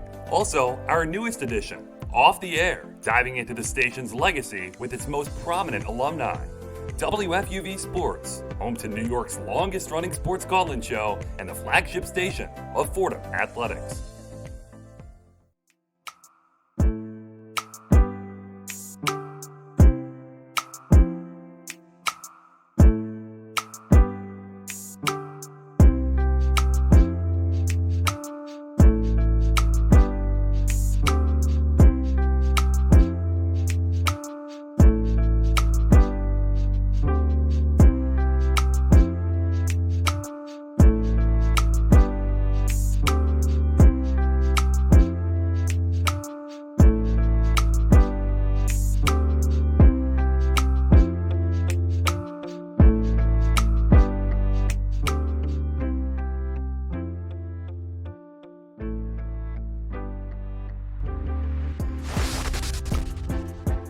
Welcome back to One on One, New York's longest running sports call-in show here on 90.7 FM. I'm Andrew Gullotta alongside Thomas Quigley and Michael Leegan. And let's continue our baseball talk here and start local here with the Mets. We talked about it before. They got reinforcements coming during our headline segment, but let's talk about the guys on the field right now. And this bench mob, as they're calling it, or the replace Mets, whatever you want to call it, they are winning games. And they had a great win last night with, going into 12 innings, winning 6-5. The final score, Khalil Lee with the game-winning hit in the 12th, and then that was backed up by Jonesqui Vargas with a 2 RBI triple. And I mean, you look at all these guys from Khalil Lee, Jake Hager, Vargas, all these guys. I mean, just looking at their lineup, I mean, if I would have told you back in April that, VR would be batting first, and I'd be like, okay with that, like that's good. And then Cameron Maven batting third, Tomas Nido, I should say, batting fifth, Jose Peraza, who came out of the game, he batted sixth. I mean, just looking at these guys, I mean, none of these guys probably shouldn't have been in the lineup, but they were. And the Mets are getting wins. And I don't even know how it's happening, to be quite honest with you. But look, these are the type of situations, these are the type of wins that really build winning culture and build the winning ball club here. And honestly, as a Mets fan, it's just really excited to see even these guys get it done. So, Michael, start off with you. What's your thoughts on really the last few series when the Mets, the bench mob has been coming through, the AAA mob really has been coming through for the Mets? Yeah, it's like the Syracuse Mets got called up like the entire team. I've never seen, I know we've seen it with the Yankees kind of recently a little bit in the past few years, but I've never seen anything to this extent of literally the entire roster is on the IL. Now, I can go in another way with this argument, the idea that baseball players, hey, look, I played baseball a lot as a kid and growing up, and I love baseball, but let's be honest, baseball players are a little soft. Like, they get a bruise on their hand, they're out for 10 days. Like, the guy in the NFL gets concussed and he plays next week. Like, come on. But that's besides the point. As far as this bench mob, though, I love it. I think it was Steve Gelbs last night though that said like this current team is like the bench mob because the bench mob has become the regulars, and now you got the Khalil Lees and Jake Hagers of the world, stepping up. First of all, I love to see the fight. I love the energy of this team. I mean, you saw it last night how pumped the guys in the dugout were to see like Khalil get his first hit, Hager get his first hit. Calling for the ball. They were jumping on him. I mean, even Fargus, whatever. You help me out here, Andrew. I know he wears number 81. He plays center field. That's all I care about. But when he, had the triple and then he tried to stretch it into an inside the park home run, which whatever, what are you going to do? Even he was pumped up. So I love it as a Met fan to see the team overcome. I thought the fact that they were able to get 2 out of 3 from Atlanta was great. I mean, I don't care what the record says. I still think Atlanta's a good team. They win the division pretty much every year, or at least pretty consistently. So I'm not going to knock that. And, to win last night, a tough game in Miami, it's still Miami. So take as that what you will, but I'm very happy about this team. And I mentioned it earlier. Tomas Nido has been like the I guess leader of the bench mob, in my opinion. I don't know what the hashtag Bob thing is about. I don't know if you can elaborate on that for me. It's the Bob Nightingale thing when they thought they were getting Trevor Bauer. Oh, that's what this is about. Oh my God, that's hilarious. All right, I love Tomas Nido. I'll have to buy a Tomas Nido jersey now because that is excellent. Now they got to do like hashtag Rich or something and kind of call her Rich. But in terms of the hashtag Bob, that's funny. But what was it? But I love it. I love the bench mob. I don't know, Quiggs, if you have any thoughts outside looking in about the Mets, but go ahead. I mean, I guess my only thing would be, thank God it's not 2020, because if this was a 60-game season, these games would matter a lot more. Yeah. Obviously, we're dealing with a 162-game season this year, which is much better. But yeah, no, if you had to field an entire roster from an alternate training site, who knows what might be happening. But obviously, that's a hypothetical. And this is huge. I mean, it's kind of huge for the Mets, especially right now. You got to take advantage of how weak the division has started this season. And to get wins however you can is just like the importance of early season baseball. It doesn't matter if you look good while you're getting them. It's just that you get them, that you can be in a position to make a playoff run, to have a chance to win the division, especially when the Braves start heating up, because I'm sure they will at some point. So it's going to be fun to watch when the Mets, are able to get their starters back, but it's even fun to watch now when you see it, names that you don't even recognize in big moments in the MLB. Yeah, I mean, like I have 2 things. One first, really quick. I think the Syracuse Mets are going to win the AAA title, whatever the division they play in. Yeah. Well, that's the problem with the Mets is that this is kind of a knock on the Mets, but like the Mets are kings of having quadruple A players. They're like too good for AAA, but they're usually not good for Major League Baseball, like Gavin Cecchini or like Daniel Siciliani or people like that. Or so Campbell. They usually, Soup. Yeah. Mm-hmm. They usually, they have good AAA teams, but go ahead, Andrew. Yeah, I think the second, why they're winning these games, and like as much as they've gotten some timely hitting for sure, but it's the bullpen, because the starting pitching also has been a lot of openers, and you're getting some quality outings like Sean Reed Foley, whatever his name is, with the crouch, the mustache. Yeah, he looks like Sergeant Slaughter from WWE. So like you're getting 4 innings out of him. Lucchesi hasn't been so good, but Jordan Yamamoto has been pretty solid, and just the back end guys. Like Familia's back. I mean, Familia's back. Actually, I tweeted out when he first was pitching this year, he was not looking great. I put out like a meme. I'm like, oh, you're gonna be the death of me or whatever. And then like ever since then, he's been on fire. So I'll take credit for that. No, but and how about Miguel Castro? Miguel Castro, I think deserves a huge shout out. First of all, he's actually the one guy that wanted to fight somebody on the Phillies. So major props to that. Talk about unwritten rules, bring back fights in baseball, but Miguel Castro has been fantastic this season for the Mets. No, yeah, you talk about him. I mean, like Familia, I think he's earned Don Zacaduro back as his walk-in song as pitching. And then, the way Edwin Diaz has been, I mean, I think that this bullpen was a huge question mark. I think a lot of people are like, they're going to have to add guys at the deadline, and they look really solid. And you bring in Seth Lugo, and I think they're getting taxed, but bringing Lugo back, especially he's a guy that could go multiple innings and, is going to be, I think, hopefully well rested, and he can, I think pitch in high leverage situations, plus Diaz, hopefully Castro, and then Trevor May. I think he's had kind of his ups and downs, but he's been really good too.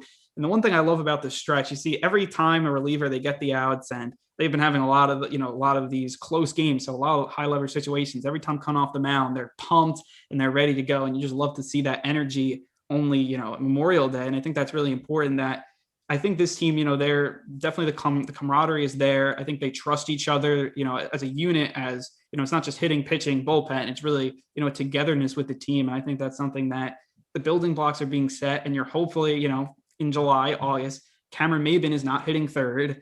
And, Jonesky Vargas is back in AAA playing for the Syracuse Mets title, whatever, they play in. And that's kind of the big hope. But I think right now, a lot to be positive, and we'll see what happens. I think that if this team could hold on for a little bit longer, I think, that they'll be solid. But I do want to switch over to the Yankees, and, real quickly here, I think that this team started off not so good. And I think this is kind of the beauty, especially of New York sports fans. Everyone was on them that they were, going to be bad, and this was it for the Yankees. And they've just rattled off. Their 7 games over 500.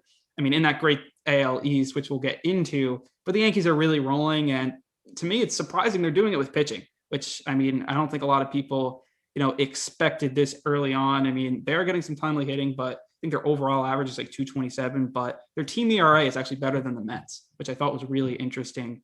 And obviously that bullpen's been outstanding as well. But Quiggs, we'll start off with you. What's thoughts of the Yankees right now? It looks like they're rolling, but in a different way. They're doing it with pitching.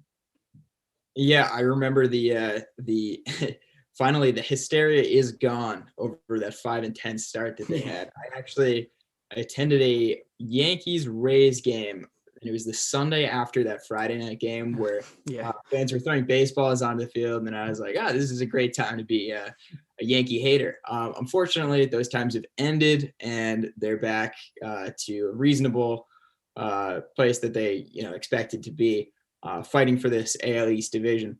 But it's definitely interesting to see how the pitching has been carrying them a bit. I always thought that the addition of Kluber to the rotation was gonna really pay dividends for them, and obviously it has. But with how unable this offense has been to produce early in the season, the pitching really has just been taking over, and they're winning all of these close games. Last night they won another 2-1 game by way of triple play, which was something to watch. But these are close games that they're winning, and that is a function of pitching. And obviously, they have a talented young core. They have great bats in Stanton and Judge and Urshela, and they're going to hit. The question is, can the pitching, hold off the rest of the league until that begins to happen? And so far it has been. So, this is going to be a scary team going down the road, especially when these Yankees-Red Sox matchups start up. It's been a weird delay. They're not happening until June, but that just means they're going to be backloaded, and it's going to be a very exciting race to the finish in the AL East this year. And that's very fun for everyone up here in the Northeast. Yeah, I would say about the Yankees. Well, first off, as a Yankee hater myself, I'm a little sad to see them turn them around, but that's just how it is. The Yankees, I mean, as much as I hate to say it, you had to expect it. Yeah, exactly. It was too early in the season. I mean, I know it was a decent, it wasn't a pretty record, but they were going to turn it around. The pitching, the fact that they have a better team ERA than the Mets, or they're up there, that's impressive, especially in the American League when you got, you're facing 9 hitters instead of 8, even because, the pitcher is what it is, unless you're facing like Bartolo Colon. But as far as the team itself, look, the Yankees are a very talented team. Obviously, we're not going to question their offense. I mean, we see Hicks now is having surgery. He's going to be out, a couple months, but, he's not somebody you're relying on. You hope Clint Frazier can turn it around because, he hasn't been exactly laying it up. He's had a tough start, but with Judge, with Stanton, who's been playing, I'll always defend Stanton from the Yankee haters because aside from being hurt, I think he's played pretty well over his time here. The biggest problem is he hasn't been able to stay healthy.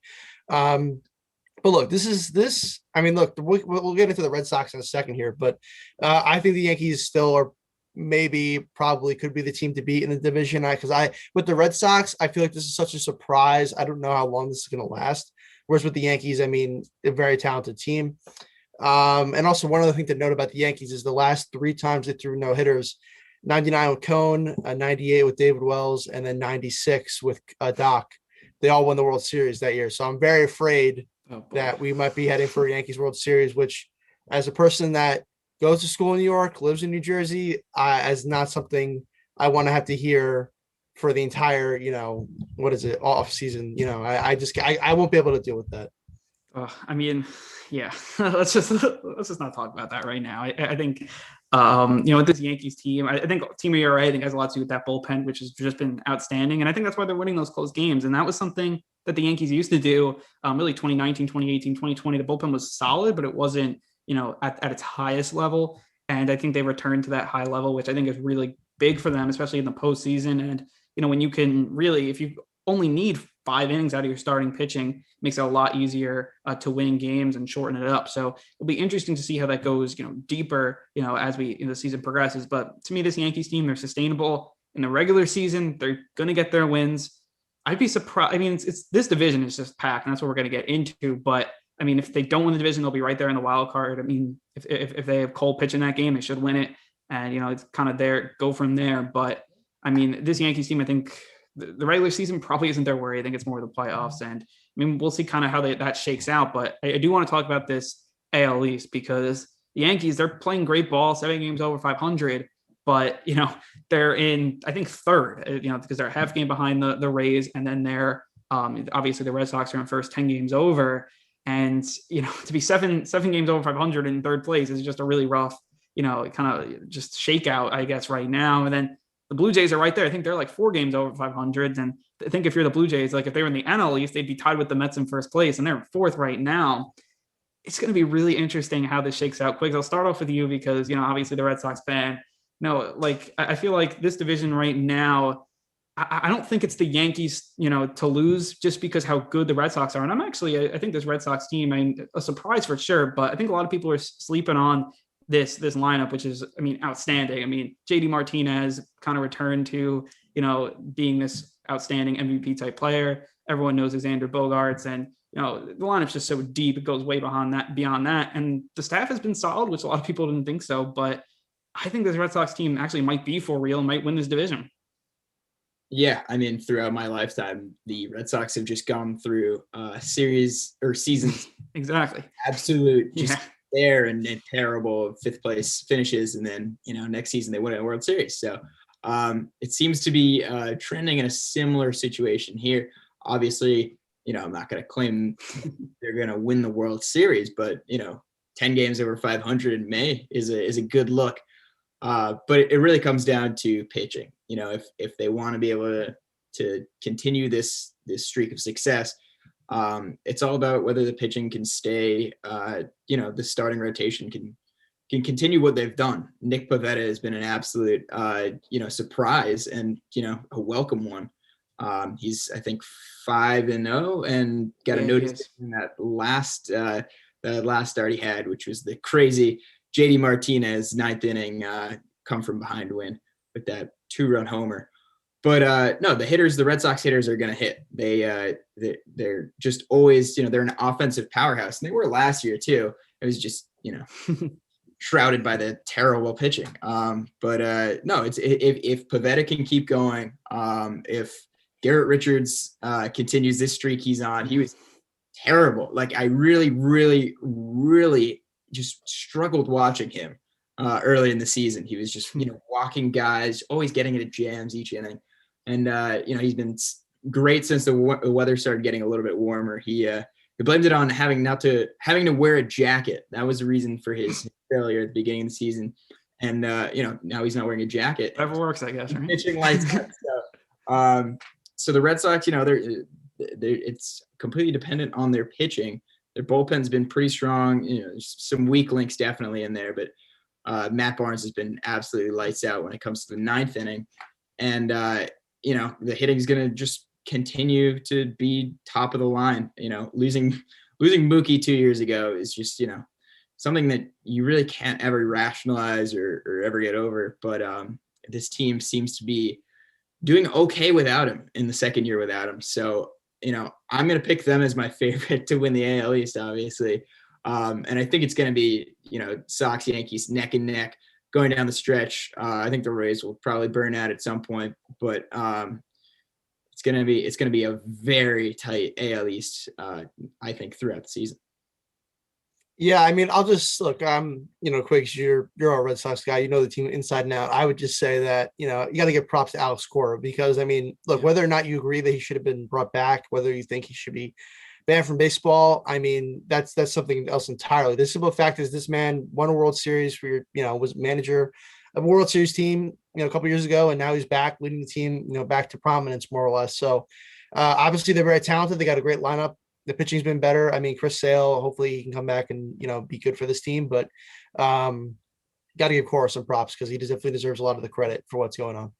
Yeah, I think Sale's probably the biggest key there because if he comes back, Chris Sale's a huge difference maker. But, I mean, I think this Rays team probably will stay around. I think the Blue Jays may too. I think this may be just, one of these divisions where it just happens to be really, really good this year. And, we'll see. Probably once they play each other a lot, like as you said, Yankees, Red Sox haven't played a lot yet, and they'll probably beat each other up. And I bet one of these teams fades. Maybe it'll be, the Blue Jays because they're a little younger. I'm not 100% sure, but I think this team may, especially just how weak I think the AL is. I think they may bring out both wild card teams, which would be really interesting to see what happens. It's happened before, but that's this AL East I think has been a surprise. I think a lot of people thought it was going to be good. It was good last year, but like when you have the NL East not so good, everyone thought that would have been the best division, but it wasn't.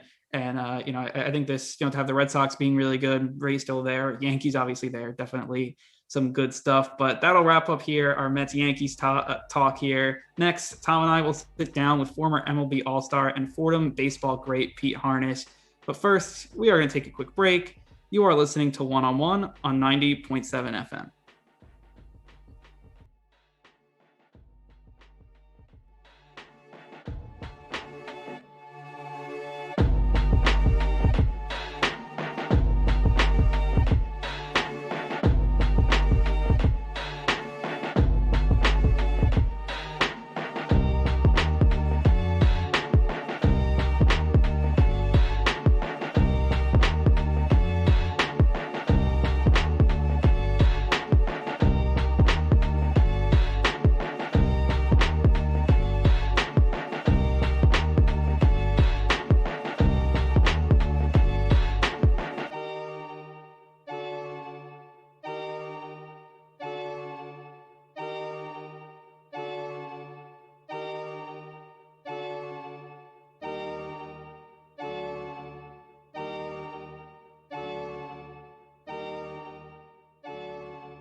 Be sure to follow WFUV Sports on all of our social media platforms. At WFUV Sports on Twitter, at WFUV_sports on Instagram, and WFUV Sports on Facebook and YouTube. WFUV Sports, home to New York's longest-running sports call-in show and the flagship station of Fordham Athletics.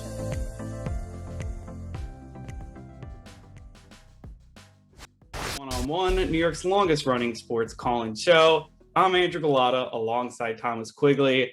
And now we are joined by former MLB All-Star and Fordham baseball great Pete Harnisch. How you doing, Pete? Good. I'm doing really good. Thanks for that. That's some kind words right there. No, for sure. And I wanted to start off here by rewinding back to your days at Fordham, and now your son Jack plays with them as well. So I wanted to ask, do you see a difference between either the college game or the recruiting process between when you went through it and then, with your son going through it as well? Well, yes. And it helped me and probably hurt my son. We were both late bloomers, if you will. Like I tell people all the time, I played JV baseball in 10th grade and I didn't pitch. I didn't start pitching until halfway through my junior year. I got on the mound. So I only pitched basically a year and a half of high school. And I wasn't heavily recruited, but the recruiting process is totally different. Like they commit kids in 8th, 9th grade for baseball now sometimes, right? It's a race to get around the country and commit kids. When I was going through it, it was clearly just you just signed a letter of intent right before during your senior year. So everybody might be interested, teams might be, but there was no committing or nothing like this. The process completely changed. So being a late bloomer myself, I mean, I wasn't heavily recruited anyway, because I didn't have a reputation, going into my senior year or whatever.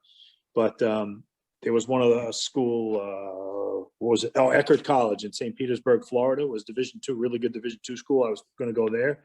And Fordham came in at the last. I think Dan Gallagher, the old coach from Fordham, the legendary coach there, I think he called me December of my senior year. So I was really, really late. My son took the same maturation path. He was on varsity at CBA, a very competitive, good program as a sophomore, but he didn't play every day. He played probably about half the games, and he wound up being an all-state second baseman his senior year. So he gets better every year. I was getting better every year, but by the time he rolled to his senior year, there wasn't a whole lot of there's quote unquote no money left. Everybody's committed all their money in their scholarship process. So, but Kevin Layton, to his credit, realized Jack was turned into a heck of a player and got him on as with a roster spot, and he's gotten better every year, man. So Pete, after your outstanding Fordham career, you were drafted by the Orioles in the first round in 1987 and rose rather quickly through the farm system and made your debut only a year later. So what was that experience like? And especially because, it's usually a much slower process, but you kind of just like jumped right through it. So maybe just run us through what that was like. Yeah, that's a great question, actually. People don't believe this when I talk to them about it, but I was drafted in June of 87 by the Orioles. I think 26, top 30, 26 or 27 overall. And they were terrible. It was, I don't know you guys how much baseball history, but they had lost 21 straight games the year before. It's a big league record that I think it's impossible that anybody ever breaks that record, to lose 21 straight games to start the season. And I think they lost like 117 or 120 games. I don't know exactly the number, but it was real bad. Maybe 110. But the organization was in shambles. They were terrible. So I tell people all the time, I was drafted by the Orioles. I hit every level. I started in rookie ball. And a year later, I say a year, basically 13 months later, beginning of September of 88, I was in the big leagues. And I played rookie ball, and then I played low A, and then I played high A, and then I went to double A, and then I went to triple A. So it's weird to in that short of a time to hit every level. They used to sign guys early in the draft, put them in double A, and then bring them to the big leagues out of double A in a year. But to hit every level was kind of insane. But to the Orioles' credit, if you went to a level and you pitched well, you went to the next level. And if you pitched well there, you went to the next level. You climbed the ladder as fast as you could, and I pitched really well. I had a really, really good minor league career, albeit a short one. So I tell people all the time, had I been drafted by the Mets at that time, who were also interested in me or whatever, they had Doc Gooden and Ron Darling and Sid Fernandez, and I think Coney was still there, David Cohn. Mm-hmm. So it might have taken me 4 years to get to the big leagues. I don't even know, but it was a really good situation. I fell into it, and I worked my butt off and got through the system really quick. And kind of going off that, obviously, because you went through so quickly, you went to the big leagues when you're, so young, only at 21. Did that take you a longer time, that learning curve between the minors and the big league? Did it take you longer to kind of adjust? I don't think I really ever learned much, to be honest with you guys. I was a thrower, man. I was a really competitive guy. I'm gonna get on the mound. I'm coming at you as hard as I can. Fastball, breaking ball. I do a split finger back then too that I learned in college. So I was a real aggressive. It wasn't like, obviously you learn tendencies of hitters the more, but it doesn't matter if you make it to the big leagues at 25 or 21, you still have to go through that process, but it was rough, man. I was wild. I was nervous. I put a lot of pressure on myself when I was young. I walked way too many people. Frank Robinson, the legendary baseball player, won the Triple Crown, Hall of Famer, passed away like a year ago. He was my first manager in Baltimore, and I used to drive that guy bananas. He would be walking up and down the dugout, screaming, throwing his hands up every time. I go up there and walk the first two guys, weasel my way out of it, get a big strikeout, pop up, whatever it was. I was a master of putting myself in trouble and getting myself out of it, but that was rough on the manager and the coaching staff, which I didn't realize at the time. But I had a lot of 5-inning, 98-pitch outings, with 6 walks and 6 strikeouts. So that was part of my maturation process. But I wouldn't give it up, or I'm glad it happened. So, I mean, over your career, you had plenty of accolades, from being an all-star to starting on opening day and even throwing an immaculate inning. But what do you think, opinion, is your most dearest accomplishment on the field? That's a tough one, man. I never got to the postseason. I was in one playoff game. We tied the Mets. I was with the Reds, and we tied the Mets, and we had to play an extra game, for a playoff game just to get in. I wasn't able to pitch. I had to pitch the day before. So as far as that goes, I mean, big leagues, the immaculate inning is funny because I didn't even know I did it until I got to the dugout. My buddy walked out to me, Jimmy Jones, ex-right-handed pitcher, and he's like, dude, you just struck out the side on 9 pitches. I'm like, no, I didn't know that. Because there was some foul balls in there. I'm not counting, I'm just pitching. So that was really cool. It's a really cool thing to do because it's pretty rare. It doesn't happen often. It happens now more in baseball because the game is so bad that guys don't care about striking out. But when I pitch, guys, they'd strike out. They didn't want to strike out twice. And if they struck out twice, they would do anything they could to put the ball in play because you got a hat trick. It was like embarrassing. Now it's like a badge of honor in the game. It's a joke the way guys strike out and just don't care. So it was a different game then. It was tough to strike people out. But I still would go back to beating Georgia the first game of the regional my junior year of college, number 3 or number 4 in the country. Going down there, guys were joking I was going to get lit up. We're going to get killed, blah, blah, blah. And we were good. We had a really good team. We had a good team my freshman year. But by the time we got to be juniors, we were real good. We only missed the College World Series by 1 game. I don't know when the next time that'll ever happen again, So, but beating Georgia, throwing a complete game, I think I threw 178 pitches that day, and it was 95 degrees at Georgia Tech. So, it was. I'll put that up as my number 1 pitching accomplishment. And we just talked about, obviously you made an all-star game, and in that season, that 1991 season with the Astros, I read that you had a 2.22 ERA at the all-star break, but only a 5-7 record. And I'm a big Mets fan, so I experienced that firsthand with Jacob deGrom. Yeah. And I always wonder, what's that mentality when you feel like you're dealing and you feel like you're pitching amazing and the wins aren't coming? I feel like some people think it's frustrating. Some people it's like, you do what you can do and you can't control the other stuff. So I was wondering if, what was your mentality when you're going through that? It's funny. I actually thought my ERA was lower than that. It felt like I pitched, honestly, that first half of that season when I made the All-Star team at 5-7, and Lou Piniella was great to look at my overall stats and take me on the team. He didn't have to do that, so I owe a lot to him for that because that was a great experience. But funny story, I ran into a reporter at the All-Star game. They go locker to locker and they're asking questions. And it was a woman, and she said to me, do you know that you've pitched 6 games in the first half of the season that the final score was 1-0? And I'm like, no. She says, yeah, you're 2-2-2, which means I won 2 1-0 shutouts. I lost 2 1-0 games. And there was 2 games that I got a no decision that finest won. But if you think about the chances of a team playing 6-1-0, final score of the game is 1-0 in a major league season, right? Let alone it being a half a season, let alone it being the same pitcher that started all those games. Like, I was always in it was a tough place to hit, which helped me, but it also hurt our run production. We were a young team. We had Jeff Bagwell, Luis Gonzalez, Craig Biggio, Ken Caminiti, bunch of young, really good players, Scott Service in Houston then, but everybody was coming into their own. They were all getting into the big leagues in their first, second year in the big leagues. So learning on the job, our offense was not great. But I was constantly in the 5th inning, and it was 0-0, 1-1, 1-1 through 6, 1-0 through 7. I was in those games all the time. So it really helped me from a competitive standpoint, to mold me and make me really dig in and know that every pitch I was kind of fighting. The game was it was a every pitch game. I mean, they say in the major leagues, you have to realize in the major leagues, every single game is pretty much decided by, I don't know, probably 5 to 7 pitches. You don't know when they are or what inning they're coming or whatever they are, but it could be second inning, bases loaded of a 0-0 game, and the guy hangs a breaking ball, the guy hits it off the wall, it's 3-0, the game's over. That's the game's decided on 6 to 8 pitches. So basically, I was kind of in that mode all the time. My games were going to be decided on just about every time I threw the ball. So, like I said, from a competitive aspect, I think it really helped me. I actually really want to get your take on this because there's been a big debate this season and a lot of people who are having this debate are people outside of the actual league, over whether the player or the pitcher hitter dynamic is swaying a little bit too far in the direction of the pitchers. With Detroit's Spencer Turnbull through the fifth no-hitter last night, and there's been 6 if you include Mad Bums. Do you think that?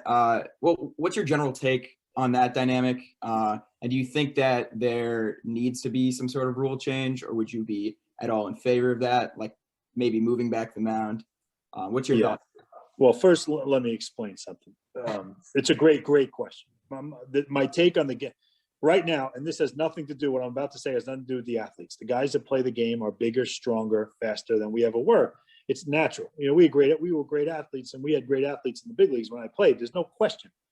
And there was some of the best. Barry Bonds is the best player I've ever seen, and I still think he is. And Mike Trout may turn my mind on that, but right now it's Barry Bonds forever. So we had phenomenal athletes. Technology, training, knowledge. You can't substitute for that. The athletes that play baseball right now are generally bigger, stronger, faster than we were. There's no question. The game itself is being played at the lowest level it's ever been played. You have I can't watch it anymore. And you mentioned Jacob deGrom. I'll sit and watch Jacob deGrom pitch, and that's about the only baseball I watch. I worked for the Mariners for the last 6 years.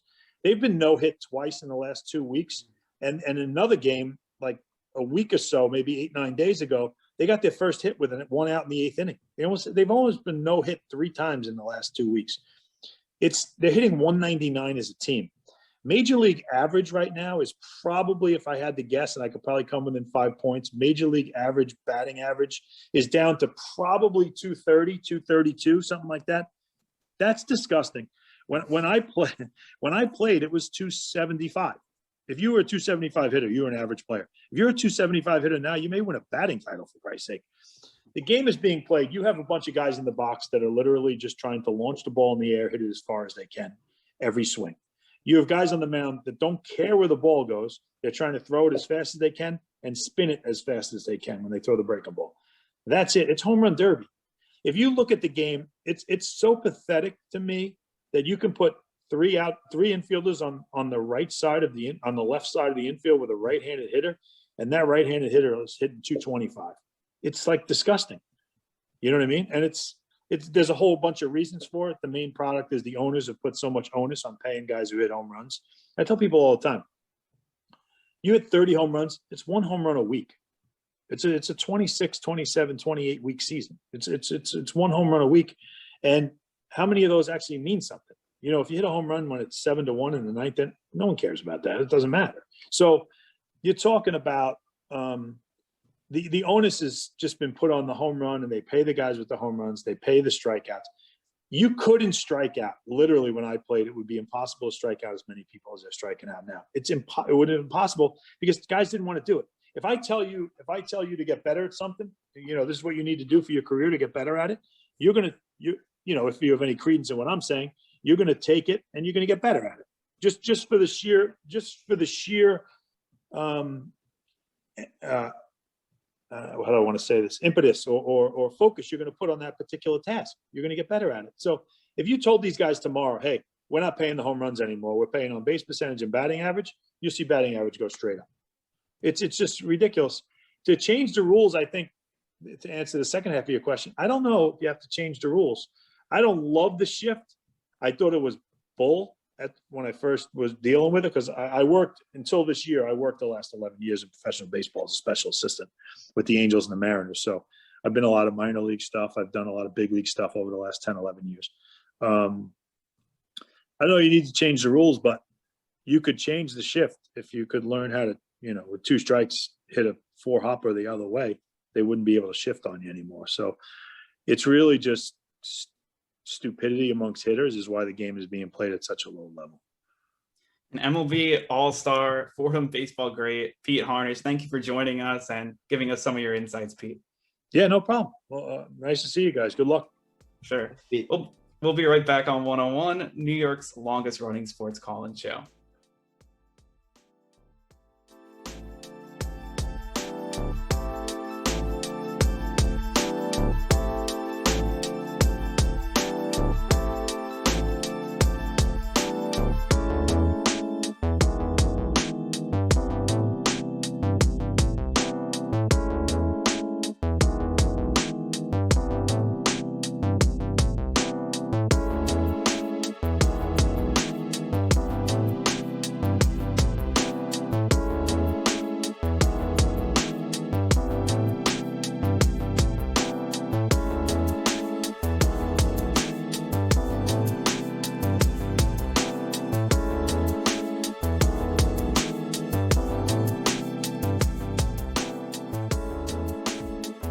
One-on-One has a brand new YouTube channel. Subscribe to WFUV Sports to catch our simulcast Saturday nights and get notifications so you never miss another show. Miss the show? You can find on-demand segments, interviews, and highlights every week. WFUV Sports, home to New York's longest-running sports call-in show and the flagship station of Fordham Athletics. It's WFUV and WFUV HD, New York. Listener-supported public media from Fordham, the Jesuit University of New York. Right here on 90.7 FM, WFUV.org, and WFUVSports.org. This is One-on-One, New York's longest-running sports call-in show on 90.7 FM, WFUV.org, and WFUVSports.org.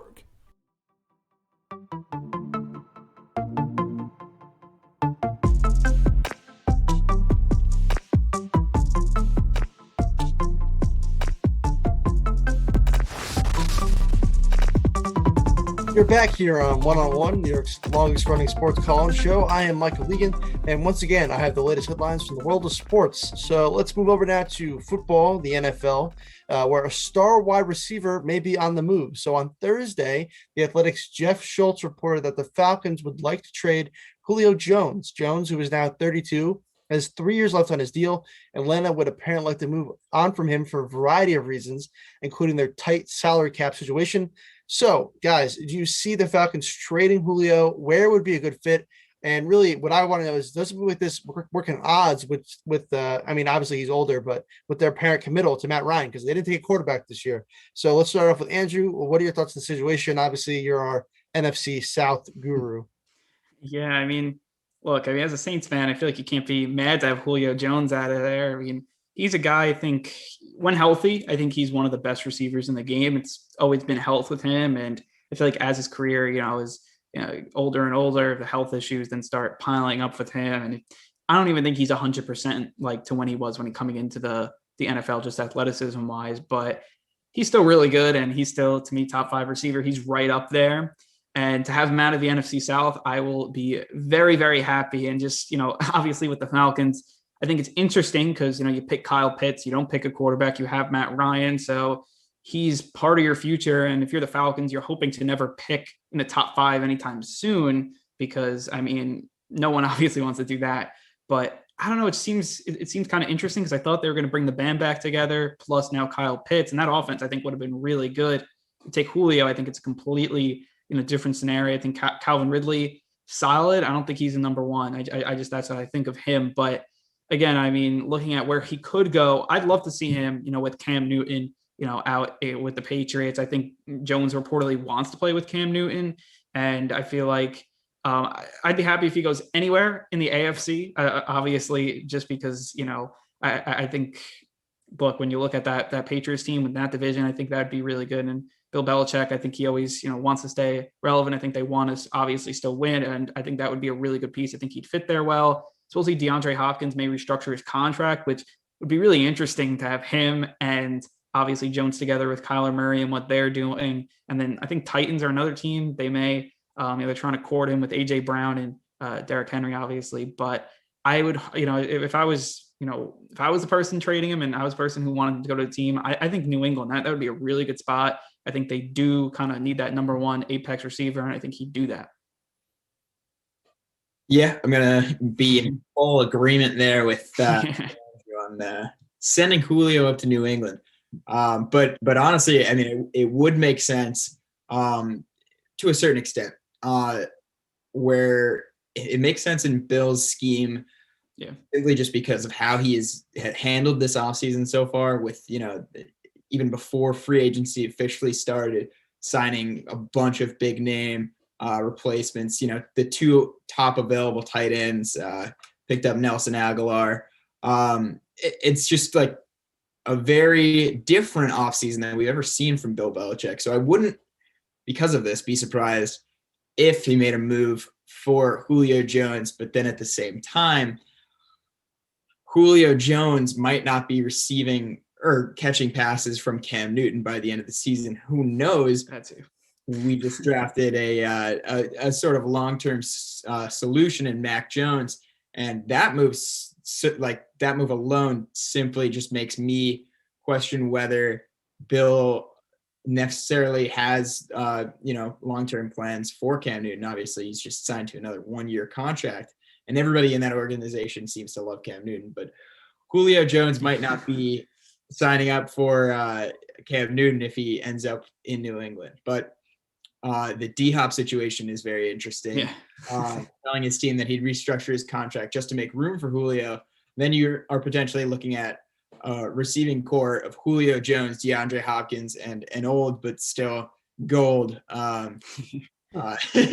Larry Fitzgerald. So, that would be electric to see in the desert, as well as, there's a team in Wisconsin that is trying to make their quarterback happy.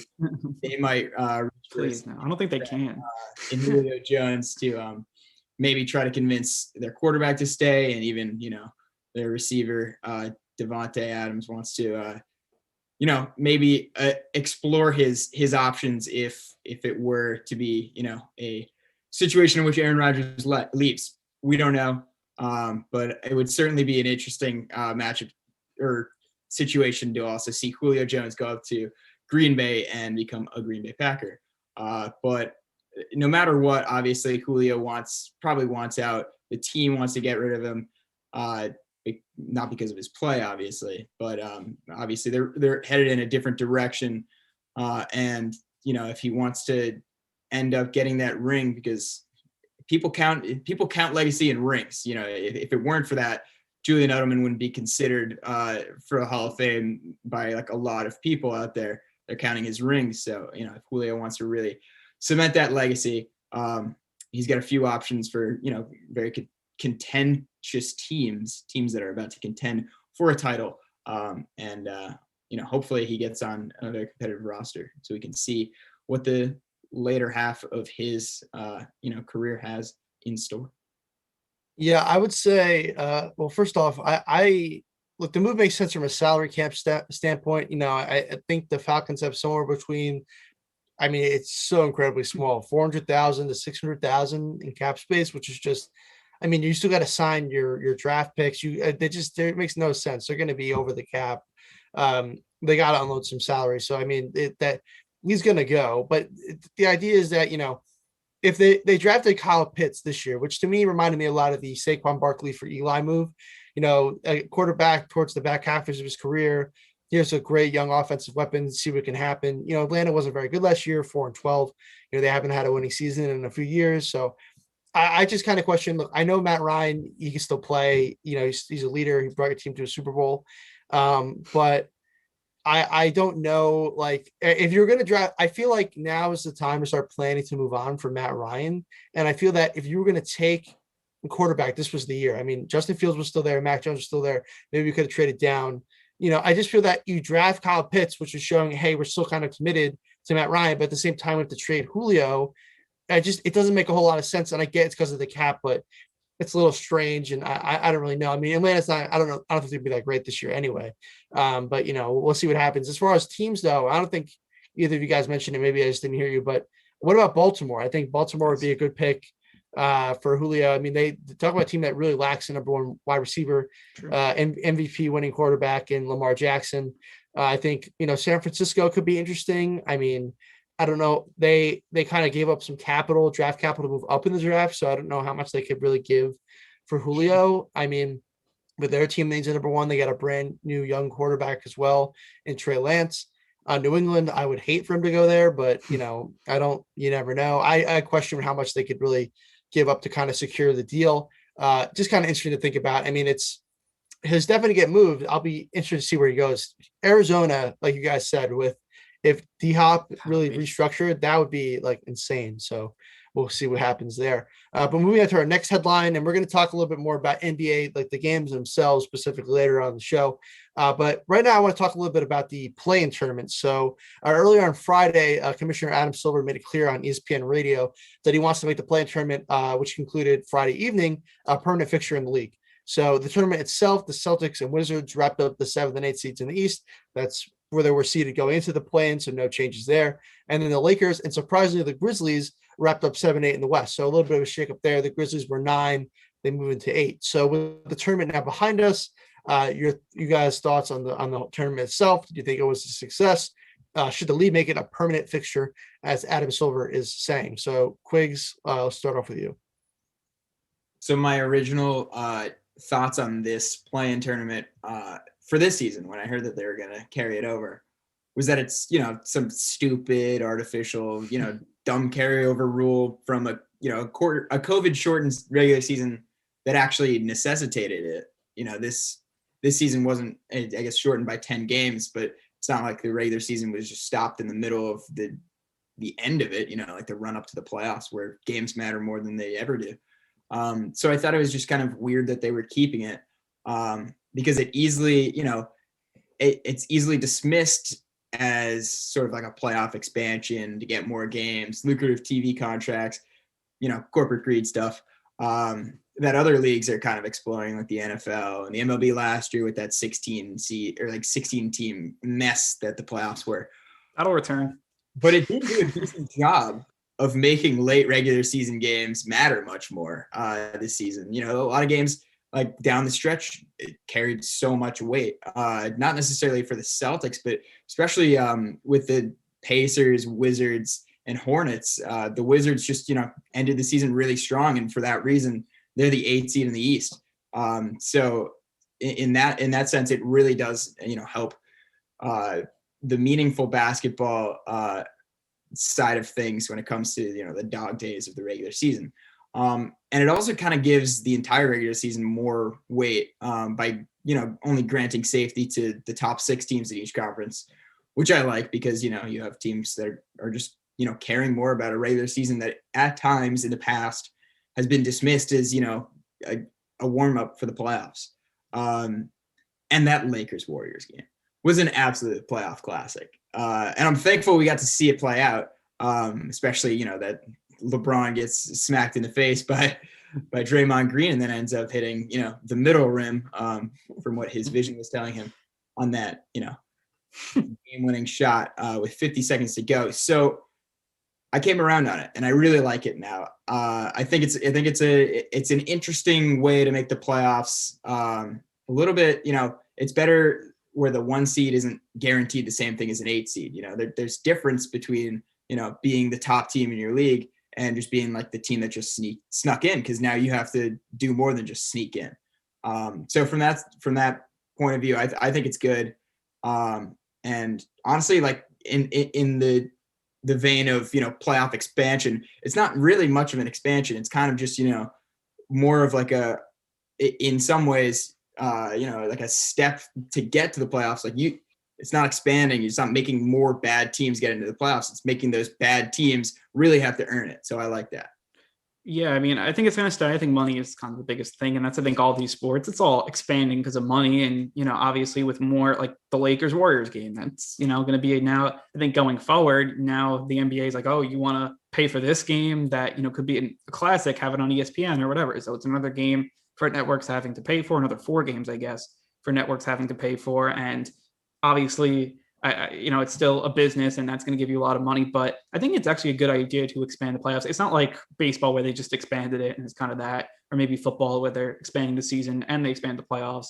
But, I think it also, it's important, obviously, for the last 2 teams in, they get a chance, and it obviously expands the play-in, I guess. But, as you were saying, it's technically not the playoffs. I think that's interesting, but I think it adds incentive to those 5 and 6 seeds so much, because I think, before it was those 8 seeds, and like if you were in the 6th seed, a lot of, you would maybe sit your starters, play them for matchups so you get the right team you want. But really, besides that, nothing much between, the 5, 6, or 7. You don't have home field advantage. Like, it kind of is what it is. But now the 5 and 6 seed are, obviously you're going to have to play for those. We saw it with the Knicks. We saw it with the Heat, and like all those teams, the Hawks as well. Like, they were playing hard down the stretch because they wanted, safety in the playoffs in those top 6 seeds. And I think that's maybe where you feel it most, because I think everyone in the 1 through 3, seeds, they're usually playing for that top seed or, for that type of stuff. Then, the 3, 4, 5, they're always playing to get home field advantage. And then it's always like, what do we do with the rest of the teams? And now you give them incentives to not make the play-in tournament. So should be less, obviously everyone's the load management that's going to be there in the NBA, but I think it gives everyone an incentive to play, which you get good games in the regular season. And then hopefully you get some more classics like we saw, in the play-in tournament. And it's actually a really, really smart idea. And the only thing I'd probably add a caveat with like a games back thing like they did last year, but if you can like combine the two in some way, I bet NBA can definitely do that. I think it'd be a really, smart decision. Yeah, I would say that, well, first off, my biggest problem with the NBA has always been that the regular season means nothing. And you guys kind of mentioned this already. It's just like, I really think it is a warm up, because at the end of the day, the teams that people predict to make the playoffs at the beginning make the playoffs. And, that's when things really matter. And it's just the games are very monotonous at times, and the lack of defense. And, I enjoy the NBA, but also, like I said, I just don't find that the regular season games hold a lot of weight. So I think the first thing the play-in tournament does is that it helps kind of, like Quig said, as down the stretch, more teams are invested. It's keeping the regular season a little bit more meaningful, which is great. Also, it keeps fans invested. Like if you were a fan a couple of years ago, if you're a fan of the Grizzlies, you're probably like, oh, we're not making the playoffs. I'm not going to watch. Now you're the 8th seed because of the play-in tournament, which is great. So it's a huge benefit. And so I think overall, and I do also agree that Warriors-Lakers game was super exciting. It was actually the highest rated game for the NBA for the entire season. So that kind of shows that this works, and it meets the NBA's goal of, eyes on the game and money and all that. I would say that keep the tournament. My other problem is though, the fact is now that, before the play-in tournament, you had already more than half the league was making the playoffs, 16 out of 30. Now you're having 2/3 of the league essentially make the playoffs.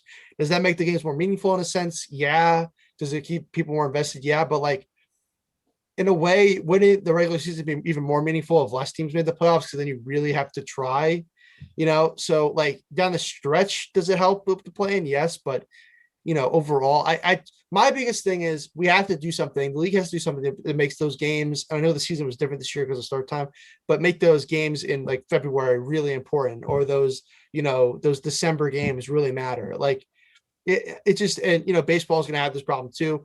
So I look, it was very exciting. I think it's a good thing to keep, but I just question, is this really going to do fix the main issue, which is, there's honestly too many teams make the playoffs, and the regular season is just not as important. But, before we move on here to our, final NBA topic, which we're going to get to in the last segment of the show. And I know we already talked about football already, but let's talk about somebody that frankly transcends all of sports and human existence itself. And that is Timothy Tebow, who officially signed a contract to play tight end for the Jacksonville Jaguars on Thursday. Tebow will wear number 85 for now.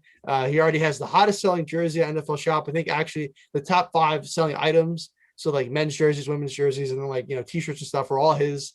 So first off, I think we obviously talked about this on the show before, probably when it was basically confirmed, but now it's official. Thoughts on him finally being signed by the Jaguars?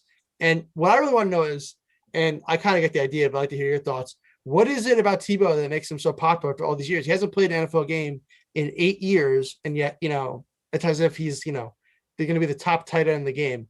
So, Andrew, we'll start off with you. Yeah, I mean, Tebow with like the move. I highly doubt he makes the 53-man roster. I mean, like he is the body to play tight end hypothetically. I guess the Jaguars are kind of thinking the Taysom Hill thing, which was something that actually Sean Payton pitched to Tim Tebow before Taysom Hill was a thing, like in 2014, 2013, which I thought was actually kind of interesting that Sean Payton, wanted a Taysom Hill type before Taysom Hill. And then maybe the Jaguars like, oh, maybe we can do this. And whatever Tebow was doing with baseball, I just don't even see that working. Maybe he'll be a blocking type guy. He's obviously bigger, and maybe the Jaguars like, oh, we see it with Taysom Hill. Maybe it'll, happen again. I don't really know what the whole thing is. Urban Meyer got his guy, I guess, but I'd be very surprised if he makes the full 53 man. And maybe it was just a cash grab to get the money. It probably was for the Mets when the Mets signed him, to be honest with you, because he was also like the highest selling baseball jersey too. And just like, I think people just think he's like this phenomena that just keeps coming back. I think people get it. It's like, oh, I have a Tim Tebow, I have him like the Florida days when he was like, he is one of the best college football players of all time. So I think kind of like, oh, he played tight end that one time. Don't you remember? And like, I think a lot of people in Florida, especially like, think he's, above everybody else kind of. I guess you could make the the Catholic references with him, but I think that's kind of what they hold him to down in Florida, and maybe that's why, obviously playing in Jacksonville. But I highly doubt he makes the team, the 53 man. Yeah, I'm definitely in agreement there with you, Andrew. There's just no way we see him actually on the regular season roster. But for as far as the merchandise goes, I think it's just kind of like a novelty. My brother has he owns a Patriots jersey with Tim Tebow's name on the back. I don't know if you remember this, but Yes, Tim Tebow was on the practice squad, he was on the training camp roster and he was cut. But he wore it to a 2015. You guys remember that Jets Patriots game, end of the season 2015? That was the Eric Decker. Of course. How can I forget? One of the few good things that's happened. Yeah, one of the memories that any Jets fans have that are happy. But anyway, so he wore it to this game, and other Jets fans are like, "Hey, Tim Tebow!" Like they're like getting along with this team or this fan of a rival team, and like who's just like directly competing for a division title. So it's just like it's a really weird, like, I don't know. There's just something novel about Tim Tebow, the multi-sport athlete. Even before he had joined, the Mets farm system, there's just like always been like a Tim Tebow aura. So I mean, I guess that somewhat explains the hype. He's also, he's a really well-liked guy, which isn't surprising because he's nice, he's philanthropic. He obviously has a ton of passion for whatever he does, and it's very clear that like this wouldn't have happened with any other coach. Urban Meyer was his college coach, so obviously he has a lot closer of a relationship than anybody else would. But the idea of signing a quarterback who didn't make it 8 years ago in the NFL, who's now being signed as a tight end over, people who, really good college kids who maybe weren't drafted or weren't, signed after the draft. It's just kind of outlandish. And like, it's just, there's a lot of bad parallels it draws with the opportunities that just are available to guys like, Tebow, who's, obviously done nothing wrong, but like, he's just in a position where he can get those opportunities that, others in the NFL, like maybe a Colin Kaepernick or Michael Sam even, he was kind of not really welcomed into the league. There's just, there's definitely a very obvious gap in the opportunity that is available to certain players in the league. Yeah, I would just say real quickly. Well, first off, you talk about Tebow jerseys. I have a Tebow jersey myself, a Tebow Jets jersey, which I purchased, and I was in the 6th grade when he was on the Jets. The last regular season game was with the Jets, of course. I think, it's a joke. It's a media ploy. He's got a veterans minimum. That being said, Urban Meyer, I think this whole thing is going to flame out so bad in Jacksonville. I mean, between, already saying that Travis Etienne is going to be his 3rd down back, to signing Tebow, to, Trevor Lawrence not picking up the phone 3 times on draft night. Like this, everyone was saying, why would Trevor Lawrence want to go to the Jets? Why would he want to go to the Jaguars? It's going to be a total mess down there. And I just think it's going to be whether or not Trevor Lawrence succeeds is one thing. I do not think it's going to work out Urban Meyer. And frankly, because Urban's, I think, an idiot and honestly not really a good person, and he just loves Tebow, I think Tebow's ended up on the roster, to be perfectly honest. I mean, milk some more money out of it, stick him down on the depth chart. All I'll say is that when he was on the Jets, they threw one pass to him one time when he was a gunner on the punt team, because that's what he was going to be a weapon for the Jets. And it hit him in the helmet, passed for Mark Sanchez, and that was it. So I don't really see this being a success. Honestly, I mean, look, this is not going to happen, but like there's a tiny, tiny part of me that seriously thinks that there will be a point when Tim Tebow will be playing quarterback for the Jacksonville Jaguars. And I mean, it's like a 1%, like so maybe like small. last year it would have happened, like with the COVID with the Broncos. But it's just Urban Meyer. It's just going to be such a mess, and I don't know. And I think he's popular, like you guys said. He's in the world of professional sports where there's so many guys who are like cheaters and like bad guys and like, serious and stuff. He's just like this squeaky clean, like say your prayers, eat your vitamins, like giving back to the community, guy. So I think that's why it's pretty popular, and it's a novelty. But this is a mess. It's just not good. That's all I'll say. So that'll wrap up our final headline segment. Thank you, Mike, as always, for 2 great segments, and you'll be back joining us for to talk this whole NBA playoffs thing to wrap up the show. But first, we'll take our final break here. You are listening to One on One, New York's longest running sports call-in show.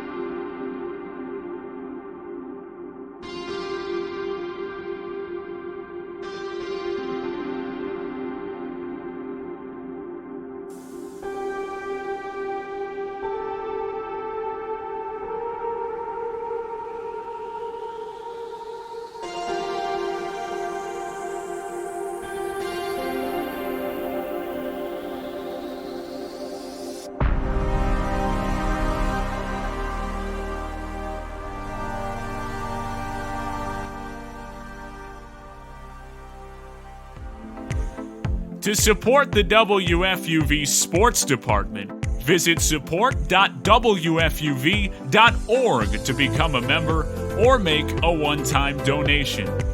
WFUV Sports, home to New York's longest-running sports call-in show and the flagship station of Fordham Athletics.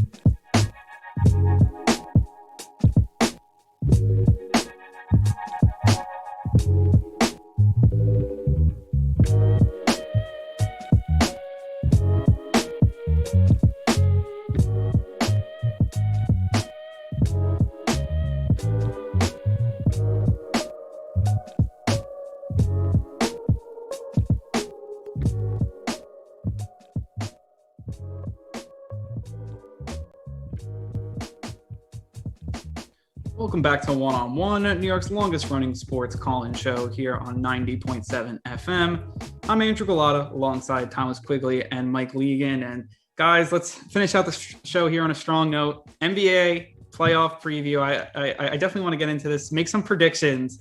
Pretender, contender, always really fun here. And I think I did this last year in the bubble, and I don't know if it really worked out good, but we're going to try it again with here. I want to start off in the Western Conference because I think, a lot of really interesting teams. And I want to start with probably, the biggest story at right now around the NBA, or one of them at least, and that's the Lakers, who obviously you got LeBron, you got AD, and obviously coming off the title last year, they won the playing game against the Warriors, and they'll be playing the Suns in the first round, which is probably the best first round matchup, maybe pound for pound. This is, I think, going to be a really interesting matchup. I mean, Lakers obviously barely beat the Warriors, who didn't make it. Grizzlies won that final game on Friday. But Thomas, we'll start with you. Pretender or contender, the Lakers here. What do you think about them? The Lakers are pretenders. The Lakers are pretenders. And it's because they're just not the same team as they were last year. And, they have probably the hardest path to the finals, except for maybe the Celtics, but whatever. They're not making it. The Lakers aren't either, because the Lakers, AD isn't his normal self. He hasn't been since he returned from injury. Even LeBron, when he's still clutch and can make game-winning shots like he did against the Warriors, I don't know if he's going to be in the same chance. He's not going to be in those opportunities against the Suns, who are a lot stronger team than the Warriors. And he's lost a step since the ankle injury. He was definitely not shooting as well at the beginning of that play-in game as we're used to seeing it from LeBron. And it's just a really tough first-round match. Like, the Suns are arguably the best team in the Western Conference, and the fact that you have to face them first round, you're not really going to get a break after that, even if you could beat the Suns. It's just a really tough road to the finals, and I just don't see them repeating. Yeah, to quote the great Randy Newman, I love LA. The Lakers, for me, I'm going to go contender. Now, I'm a LeBron fan. I know LeBron gets a lot of slander on the show. But look, by contender, I'm talking about a team that's going to make it a little bit further in the playoffs. I'm not saying Lakers are going to win the title. I'm not even saying they'll make it to the finals. That being said, as long as LeBron James is on 2 feet and can walk and run and shoot the ball, I can never count him out. And the Suns are obviously a very good team, a very tough matchup. I think it'll be a great series. I think it'll at least go 6 or 7. I get it. AD hasn't been the same. LeBron has been hurt. Both him and AD have been out basically the whole second half. AD has been out for a lot of the year. That being said, the two of them, I get they haven't been the exact same, but on the court together, I can't count them out. Andre Drummond, who knows what he can do in the playoffs. I mean, Montrezl Harrell, I don't know. They have a lot of supporting pieces that I like typically. They're able to keep their heads above water despite the injuries. I think they can make a little bit of a run. I would love to see them, surprise some people. So I'm going to go contender. I don't know if they're necessarily going to win, but I love LA, like Randy Newman says. I think they're a pretender. I mean, I really do. I mean, it's also because I think I like the Suns a lot, which, I mean, we'll get to that later. But like this Lakers team, I don't think that this has the same magic that they do last year. I think, yeah, maybe you still have AD and LeBron, but I think it's different. I think every year is different. And I don't know. I just feel like, look, I know the Warriors, they played probably their best game of the year, but it's not like the Warriors are even in the playoffs right now. They're not, they're done. Grizzlies are in. And I don't think the Grizzlies are, world beaters either. I think they'll probably lose to the Jazz. But it's like, to me, I just think that, you barely get out of that playing game. And now you're not playing like a bad team. I think people, just because the Suns, obviously they don't have a LeBron type player, great team. And they may arguably be the best team in the Western Conference. And I just like, even if they beat the Suns, then they'd have to play the Clippers or the Jazz, the winner of that series, which, eventually down the road. Again, I don't know. I just right now, I just don't see it. And as much as I think a lot of people, like, I'm usually the person, like, I'm not like a LeBron lover, not a LeBron hater, but usually I don't bet against LeBron. I'm going to bet against him here. I mean, this is maybe the first time in a while. I think it's just the injuries are piling up, and I don't know. I think this West is just so strong that he can't do it right now with AD. And to me, I mean, Andre Drummond, I mean, I wouldn't really rely on him, going down the stretch. But Lakers, I think they'll be an interesting story. I think people are kind of split on them. And I think we'll have to see what happens here in the Sun series, and got to go right to their opponent with the Suns. Pretender, contender. Mike, we'll start off with you. I mean, if you're saying the Lakers are a contender, the Suns kind of have to be a pretender, no? I mean, not necessarily. I mean, I think because the way I look at it is that, can these teams make it to the finals, lose the conference finals? And I think the Lakers, Suns, whatever team comes out of the series, I think is making a run. So I think the Suns are very good. And you know what? Fine. If I say the Lakers are a contender, I'll go for it. I don't care. I don't care enough about the NBA to hot take or cold take myself. I'll say they're pretenders. That's fine. Look, Chris Paul's been great all year, but he's also, look, honestly, I would let him come to the Knicks. There was the talk at the time, maybe he'd come to the Knicks, then that never happened. But look, very talented Chris Paul, Devin Booker, DeAndre Ayton. Like, look, this is a great team. They have a potential Coach of the Year candidate who already won the one award. Monty Williams won the award that's voted on by peers versus the media. This is a great team. There's a reason they're the number 2 seed in the West. That being said, Chris Paul, experienced veteran. With Devin Booker, I mean, this is going to be his first real test as like a very heavily favorite team in the playoffs. DeAndre Ayton, same thing. These are still relatively young guys. I mean, I get it. They played at big name schools in college. I understand that they've played big opponents during the regular season, but this is where it counts. This is where it matters. And in the playoffs, this is where upsets happen.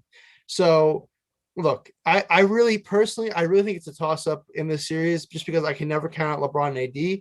So that's why I think they're still contenders. I think the Suns have a shot to go as far as well. But I because I said Lakers are a contender, and because I wonder if these young guys can really live up to the hype in the playoffs, I'll just go for it. I'll say the Suns are a pretender. I don't care. Yeah, the Suns, I think this series, I completely agree with you. The winner of this series is going to be, this series at least is going to be a very tightly contested, series. I think it'll go 7 games. And I think the winner, if it's the Suns, are contenders because of, Chris Paul came to the desert for one thing only. That's to win a ring. Chris Paul has gone through his entire career going from team to team, making them better, just progressively, just like new spot, great team, new spot, bad team. No, they're good now because Chris Paul's on the team. He just rewrites the history of each city that he arrives in. And now he's doing it in Phoenix. First playoffs since 2010. I don't have memories before 2010. So that's impressive.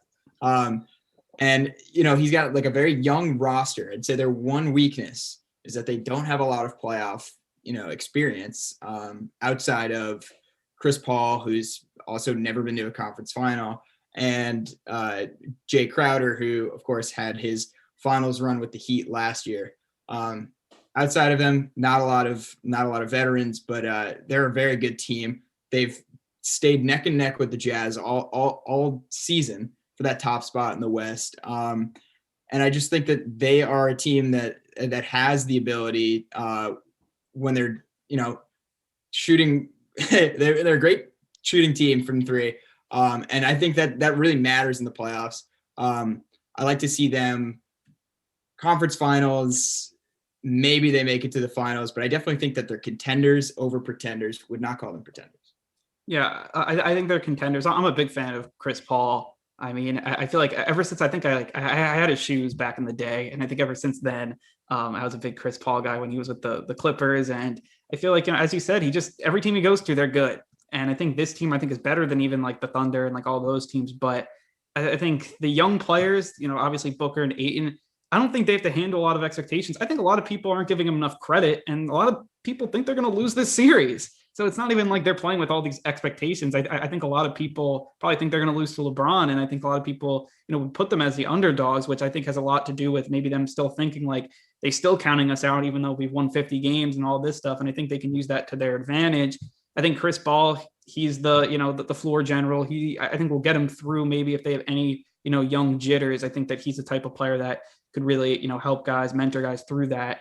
And I mean, I know he's never been to a finals and all that stuff, but I mean, he's still been there. He's been, with a lot of different teams too. It's not just like with the Rockets. He was there with the Clippers. He was there with last year with the Thunder, and then back in the day with, the New Orleans Hornets. I mean, I think this team, I could see them going to, I don't want to say finals yet, because I'm also really high on the Clippers, but I'll just predict it now. Clippers, Suns, Western Conference Finals. That's what I'm feeling, with this team, and I'll stick with them as, and we'll see what happens. And I said I'll pick the Clippers, and I want to go to our next team, which has a collision path with the Clippers, and that's the Jazz. And this team, I think, is really interesting because they're the 1 seed. And I feel like, kind of like the Suns, a lot of people, don't give them credit that maybe they deserve, maybe they don't. They're, I think, similar to the Suns. I don't think CP3 or Mike Conley's as good as CP3, but, the veteran point guard, you have the young star in Donovan Mitchell, you have the big men as well. Michael, start off with you. What's your feelings on the Jazz right now? The Jazz are contenders because Donovan Mitchell is a huge Mets fan, so I'm rooting for him. No, I'm just kidding. Obviously, that's part of the reason why I like him. Actually, though, look, there's a reason why they are so highly ranked as they are. There's a reason why they had such an amazing regular season. There's a reason why, Rudy Gobert is, they're a great team. Rudy Gobert probably be defensive player of the year. Donovan Mitchell is an amazing player. Because this is kind of keying into what I'm going to say about the Clippers later. So I kind of give it away here. I'm going to call the contenders. I really like the players that they have on this team. I think that they're well coached. Look, Donovan Mitchell, I think, is one of the best young stars in this game. And I think, Shaq and that stupid stuff about like counting him out and all that stuff. He's a guy that likes to be competitive. He likes to win. The West, I think, is obviously going to be whoever makes it through the West and gets to the finals. Look, we can say that I think Brooklyn is probably going to be representative of the East. I think it's kind of like a toss-up. I mean, let's just say it's them. I think everyone's going to be, the big three, whatever. Whoever comes out of the West, I think could really give, the Nets a run for their money. And if it's Utah, I think they have a good chance. And I'm going to say contenders. Yeah, I'm going to agree with you here, Mike. I think they're also contenders. If you watched the playoffs in the bubble last year, you had to be very impressed with this young Suns team. I mean, the way that Donovan Mitchell was just going back to back, or just absolutely okay, now my mind is completely forgetting. Well, whatever. He scored 50 points a few games, put up in that series that they had against the Nuggets. And they went up 3-1, and of course, monumental collapse. But in those few games that we saw that Donovan Mitchell in the playoffs is a whole nother beast. He steps up to that level that you need to be, that most players who have championships under their belt have done in the past. The playoffs is a different beast, and you have to rise to the occasion. He did that last playoffs, and I look to see him do that again, especially with this team that has a lot more confidence under them. I mean, they have a very deep roster as well with Jordan Clarkson, Joe Ingles still putting up, huge performances throughout the season for the team. Rudy Gobert underneath, this team has the talent to win big games. And, when it comes down to it, you have a weakened Lakers team right now. You have a Suns team that, I call them contenders, but we don't know what they can do in the playoffs. So the West is very wide open. And if anything, this is a year that, a team like the Jazz without, one of those huge, like, headliner superstars, obviously they have their fair share of young talent, Donovan Mitchell, but they don't really have that big name. This is maybe one of those years in which they can sneak into a finals without, having that huge star that everybody looks to. So I'm going to say they're contenders. Yeah, I mean, the Jazz are really interesting because I kind of think how the Western Conference is going to go down. I think it's going to be one of these like Jazz Suns team that's like a young team and they'll make the finals. And I think it's going to be then a team like the Lakers or Clippers. And right now, I just think that the Jazz, they got the path, with the Clippers. And I think the Clippers, I don't know, I just have a good feeling about them. And it's not that the Jazz, are just complete pretenders. I just think they're going to lose, to the Clippers when it gets to that point. And that's why, I'll go pretenders, I guess, but I think they're a really good team. And if they were probably in the Suns position, I probably would flip-flop them. Donovan Mitchell, I love him, obviously, just like Mike, he's a Mets fan. That's great. But he's also, he's a bad man, as, I guess Stephen A. Smith would say. I mean, he's, as you were talking about him, Quiggs, in the playoffs, he's, it turns up a notch. It doesn't happen with everybody. And, I feel like, he's going to be a guy that's going to be there. I think it'll be a very hard fought series, if the Clippers get the Jazz. But right now I'm just, I'm going with that, just like the path, and the path to me is against them. So I guess they're pretenders, but I'm not like, against them completely here. But want to go into our final Western Conference, and that is the Clippers. I think, very interesting team because they're under the radar. I don't think a lot of people talk about them, but, you got Kawhi, you got, Paul George, and I don't know, they're a team that's a team with a lot of stars and a lot of this, I guess, super team type talent, but not a lot of people talk about them. They talk about the Lakers or the Suns or the Jazz. But Quiggs, what are you feeling here about this Clippers team going into the playoffs? Clippers in the playoffs have always fallen short. Everybody knows this, especially last year. A lot of expectations. Everybody thought, okay, well, we got the two best teams in the Western Conference are in LA.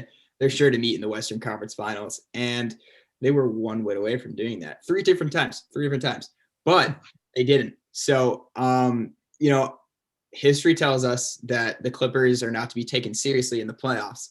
But I'll say that the one difference maker I think they have this year is Rajon Rondo.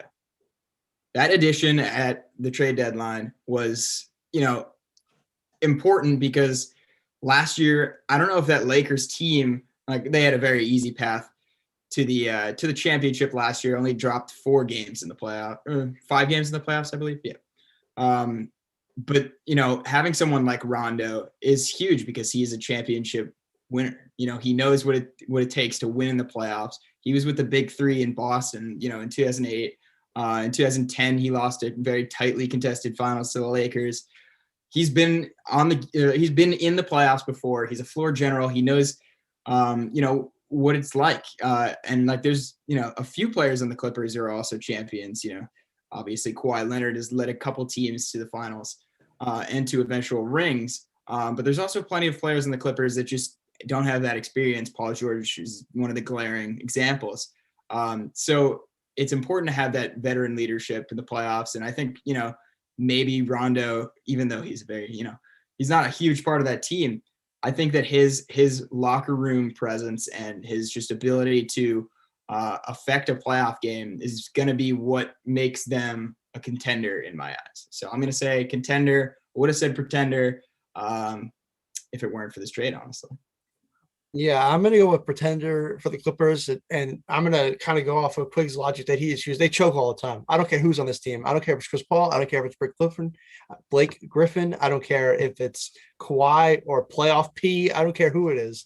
The Clippers are choke artists, and they're very talented. So I can't make this pick based off, oh, they don't have the talent. They have the talent to win. My thing is, first off, I don't think Ty Lue is like this amazing coach that's better than Doc Rivers. I get that they had to make the change. He'd been there long enough. It was like a Joe Girardi type thing, time to move on. But that being said, well, Joe won, Doc didn't, but that's besides the point. Anyway, I don't see Ty Lue being this mastermind that's going to get them over the hump in terms of the coaching department. Kawhi's a fun guy, but I don't know how much he's really like bring this home for the Clippers.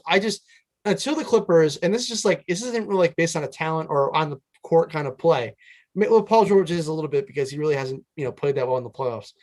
Until they can show, hey, we can actually make it to the conference finals, or we can actually win the conference finals, they're always going to be pretenders for me. So I'm going pretenders for the Clippers. I think they're contenders. I think that, you talk about Ty Lue not being a mastermind. I don't think he needs to be to just manage these stars. And, I think Doc Rivers, whatever that turmoil was, last year with the Clippers, it's seemingly not there right now, which obviously is big. Ty Lue, he's managed LeBron, Kyrie, and they won a title. And I think that matters. And I feel like these micromanaging type coaches that, the Doc Rivers, the Tom Thibodeau, like with all these stars, I don't know if they're the best coaches for them. I think it's more the players type coaches, the Steve Nash's, the Ty Lue's obviously. And I think that, probably won't, I don't think it's going to do, big dividends, but I think it may loosen up the stars and, it may be little, but when stars mean so much and keeping them comfortable, I think matters because, if Kawhi's off a game and, him and, PG aren't, or, they're not meshing or whatever, it matters. And, that could be the difference. And hopefully maybe, Ty Lue can help that. You talk about, the depth with like a guy like Rajon Rondo. I think this team, I feel like with the Lakers, I think they're going to, end up, falling here. And I think a team with all those stars, it's too hard to deny, the talent. I mean, maybe they're cursed and maybe they're just going to be choke artists, but I mean, I don't think Kawhi's a choke artist when, he just won a title with the Raptors and obviously earlier with the Spurs. I think this is a contender. And I'll say it now. I think Suns and the Clippers will be the Western Conference Finals, but I want to move it over to the Eastern Conference quickly here before we wrap it up. And to me, I think everyone knows what the top two teams, Sixers, Nets, but I want to talk about some of the other teams because a few interesting ones in here. And I want to start off with the Bucks because this team, I mean, you have Giannis and then it's always been, how can we build around Giannis? And I don't know, for me right now, I think this is an interesting team to see if they can do it now that obviously they had Drew Holiday. We'll see if he's like this big upgrade over a guy like Eric Bledsoe, like they had before. But Quiggs, we'll start off with you. What's your feelings on the Bucks right now going into the playoffs? I'm going to call them contenders because I'm calling the other two pretenders, but regardless, and we'll find out from this first round matchup whether they're contenders or pretenders. If they lose this series to the Heat after what they did last year with the Heat coming in as heavy underdogs and beating them in 5 games, NBA Twitter will just never let up. So for that reason, the Bucks need to win this first series. And if they win the first series, who knows what happens after that? Maybe they go on a run.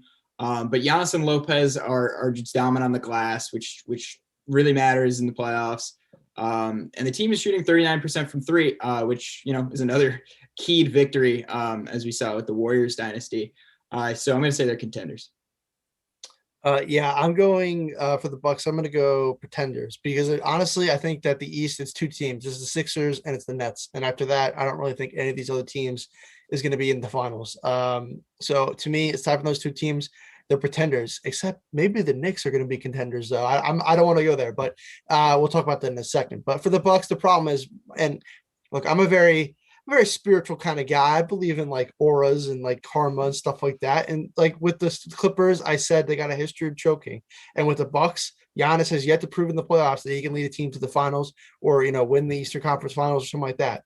So is Drew Holiday as a supporting piece enough? I don't really know. I don't really think so. Look, I would hope that after last year, they really woke up and were like, all right, we really got to show ourselves this year. But I'm going to go pretenders with the Bucks just because I just don't trust Giannis yet in the playoffs. Yeah, I agree. I'm going to go pretenders. I think that this team, there's a huge gap between the top 2 teams and the Bucks. I mean, I think they're the third best team, but so far away. And Giannis, I don't know, he hasn't really proved it in the playoff yet. Maybe it's the way he plays and stuff like that, or maybe it's just because he doesn't really have that cemented second star with him. Not 100%. Like, I don't think it's Drew Holiday. I mean, Chris Middleton, I don't think it is either. And I don't know. I feel like right now, I just don't see it. And also, I mean, we're gonna talk about the Heat right now. They're the next team. They're gonna be playing the Heat. I think the Heat are, coming in, I think going to be playing their best basketball, getting everybody healthy, Jimmy Butler, and they were just in the finals last year. And I think that I could see the Bucks losing in the upset alert here to the Heat. And I think the Heat are a contender compared to the Bucks who aren't. And I just think it has to do with, I think Heat know how to play in the playoffs. Bucks, they've always faltered. And I think they may continue to do it until we see a different, maybe side of Giannis or another player that they try to add. But right now, I think the Heat are actually going to upset in the first round. And, I'll just continue my point on the Heat.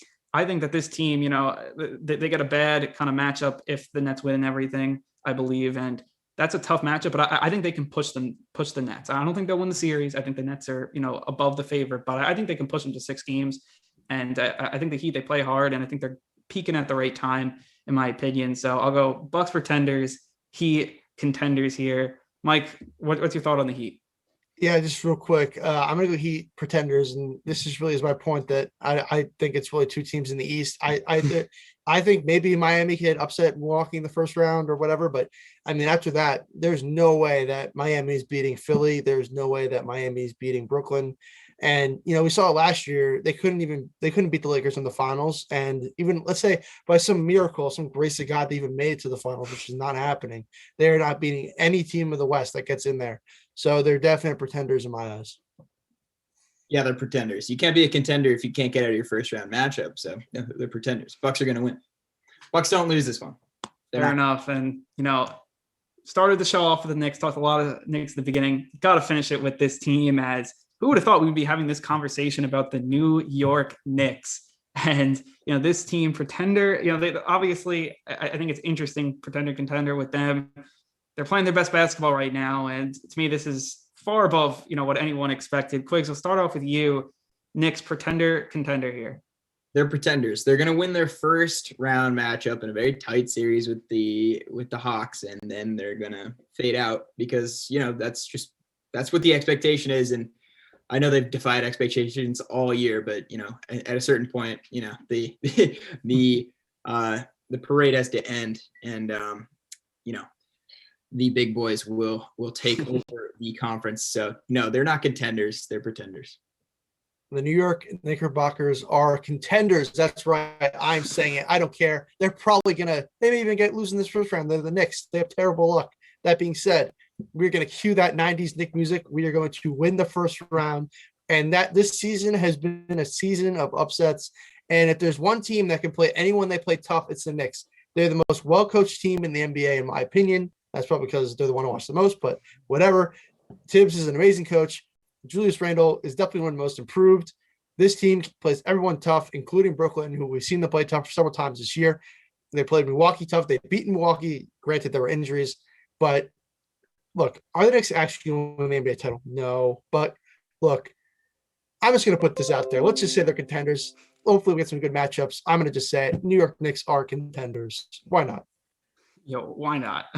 I feel like, right now with this Knicks team, I think they're going to go where expected. And I don't know if this is a contender or pretender. I think they'll win that first round matchup, as you said, Quiggs, and I think they'll lose in the second. But I think they'll push the Sixers maybe more than people think. I think the Knicks playing hard, I just think that's, they're going to win games that way. I think just this type of basketball they play. I don't think they win the series, but I think they'll push those Sixers. And I think it'll be a good series. But at the end of the day, I just don't think the Knicks have it yet. But if they won a series, I just want to see, the Garden after that, in that matchup and all these Knicks fans. And real quick, before we wrap up, I want to talk, all the award stuff very, very quickly with our MVP. Regular season wrapped up. So, obviously all the votes are coming in. And Quiggs, we'll start off with you. Who's your MVP here for this 2021 season? Stephen Curry. Enough said. Yeah. The way he took the Warriors back, the way that the Warriors almost made the playoffs, absurd. Well, you can get mine. Yeah. Look, Steph had a great second half, but I'm sorry. I know this is an old school argument. I don't think you could be MVP on a bad team. I mean, They turned it on at the end, but they weren't that great all year. And the Joker, Jokic, was just amazing the entire season. And, it'll be nice to see a big man win. So I'm going to call Jokic. I got to go Curry too. I mean, what he was doing at the end of the season. I mean, I don't know if he's going to win it for that, same argument that Mike was using, but I mean, what he was doing, I mean, that team is the worst team in the league probably without Curry. And I think that's what matters with MVP the most. If you could impact your team, and he brought them to the play-in tournament. It didn't work out, but I mean, he still played. It's not like he didn't play bad, in those games. He played outstanding, did all he can do, but we'll see what happens there. But I think with all that said, it is time to wrap up the show. Special thanks to our guests, Knicks radio play-by-play voice Ed Cohen and former MLB All-Star Pete Harnisch. If you missed any part of our show, you can check it out, the highlights or the entire program, on WFUV Sports YouTube page and also WFUVSports.org. The sports director at WFUV is Bobby Chaffardini. Always thank you to our producer, Alex Wolves, for keeping the lights on. Always a pleasure, Alex. And for Mike Leegan doing the headlines and my partner, Thomas Quigley, I'm Andrew Gullotta, telling everyone to have a great rest of your night and get some sleep. One-on-One is a production of WFUV Sports.